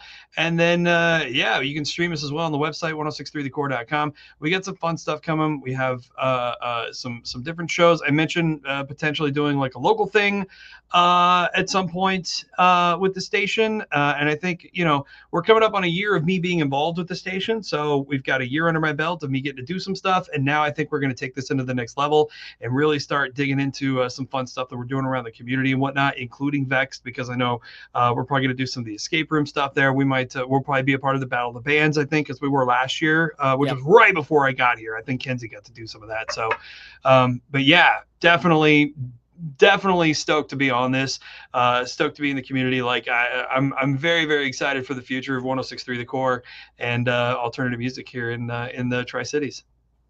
Heck yeah. Go follow The Core. That's us. That's the website. Go right there. Follow the guy. Go follow them. Go listen to them live, listen to them streaming. Yeah. You have a phone and you have a computer in your pocket at all times. You have no excuse. Exactly. Yeah. Good. Good night, everybody. Thanks for hanging out with us so late. Hey guys, I'm Jack Punkington. I'm with Vex Venue. And do you have new music coming out? Maybe a single, maybe a whole album? Are you launching a new merch line that you really want to get out to your fans? Maybe you've got a big festival or a show coming up that you want to get people to. Or maybe you're on the other end of the spectrum. Maybe you're just starting out. Maybe you're looking to join a band or looking to start something. But you don't know what to do. You don't know who to talk to. You don't know how to get the word out. Well, that's where we come in. Go ahead, record a 30-second to a minute long video of your whatever you need and what you're looking for of an ad, and send it to us. We'd love to check it out. We'll play it before our podcast so that way we can help you reach the right people, because we're all about helping the community here.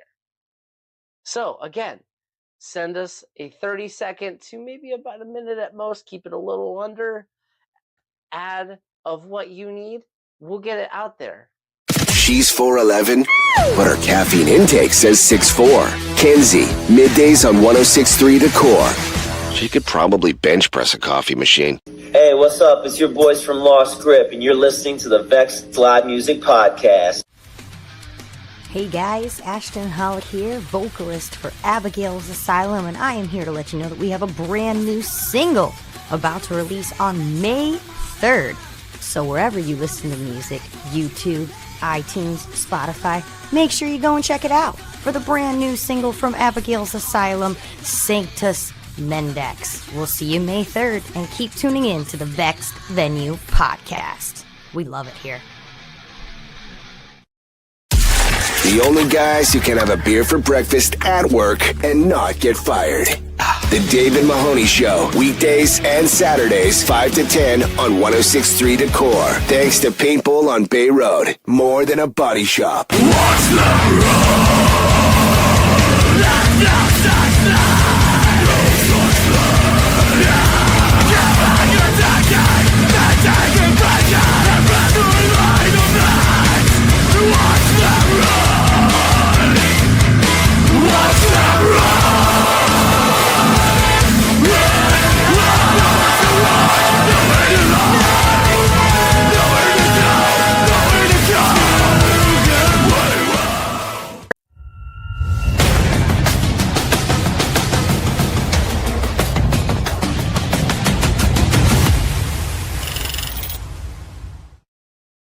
Hey guys, I'm Jack Punkington, the host of Vex Venue's Rig Review Podcast.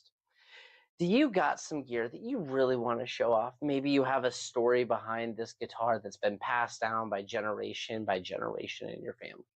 Maybe you found this really cool snare drum on the side of the road and it's got a sick sound and story behind it.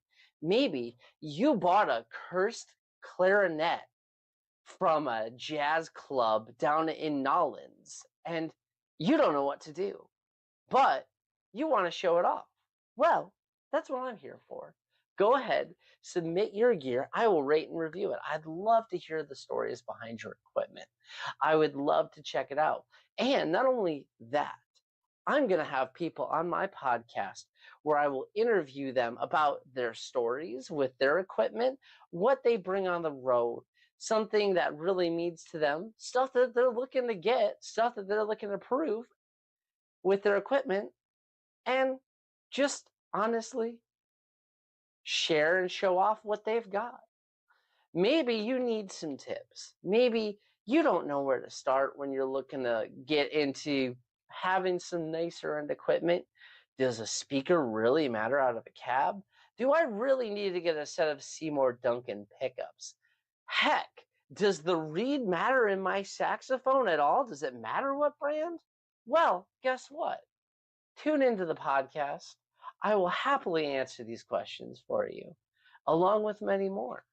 It's Monday nights, 8 p.m. Submit your gear, tune in, listen to the awesome interviews, check out some tips, because you might learn something, or you might have some knowledge to pass on to me so I can pass it on to others. Again, Monday night, 8 p.m. Tune in. Peace, everybody. We are Fall to the People, and you're tuning in to the Vex podcast. This man's only addiction is to live concerts. Ugh, too bad it wasn't something cheaper. Like cocaine. What? Afternoons with Meatball on 106.3 The Core. At least concert merch doesn't require bail money. Hey guys, this is Jack Punkington, guitar player of A Proper Axe. Please tune in to the Vex Venue podcast to hear awesome interviews and music for local bands. Have a good night, all. Thanks for joining us. It was so much fun. Bye. Bye.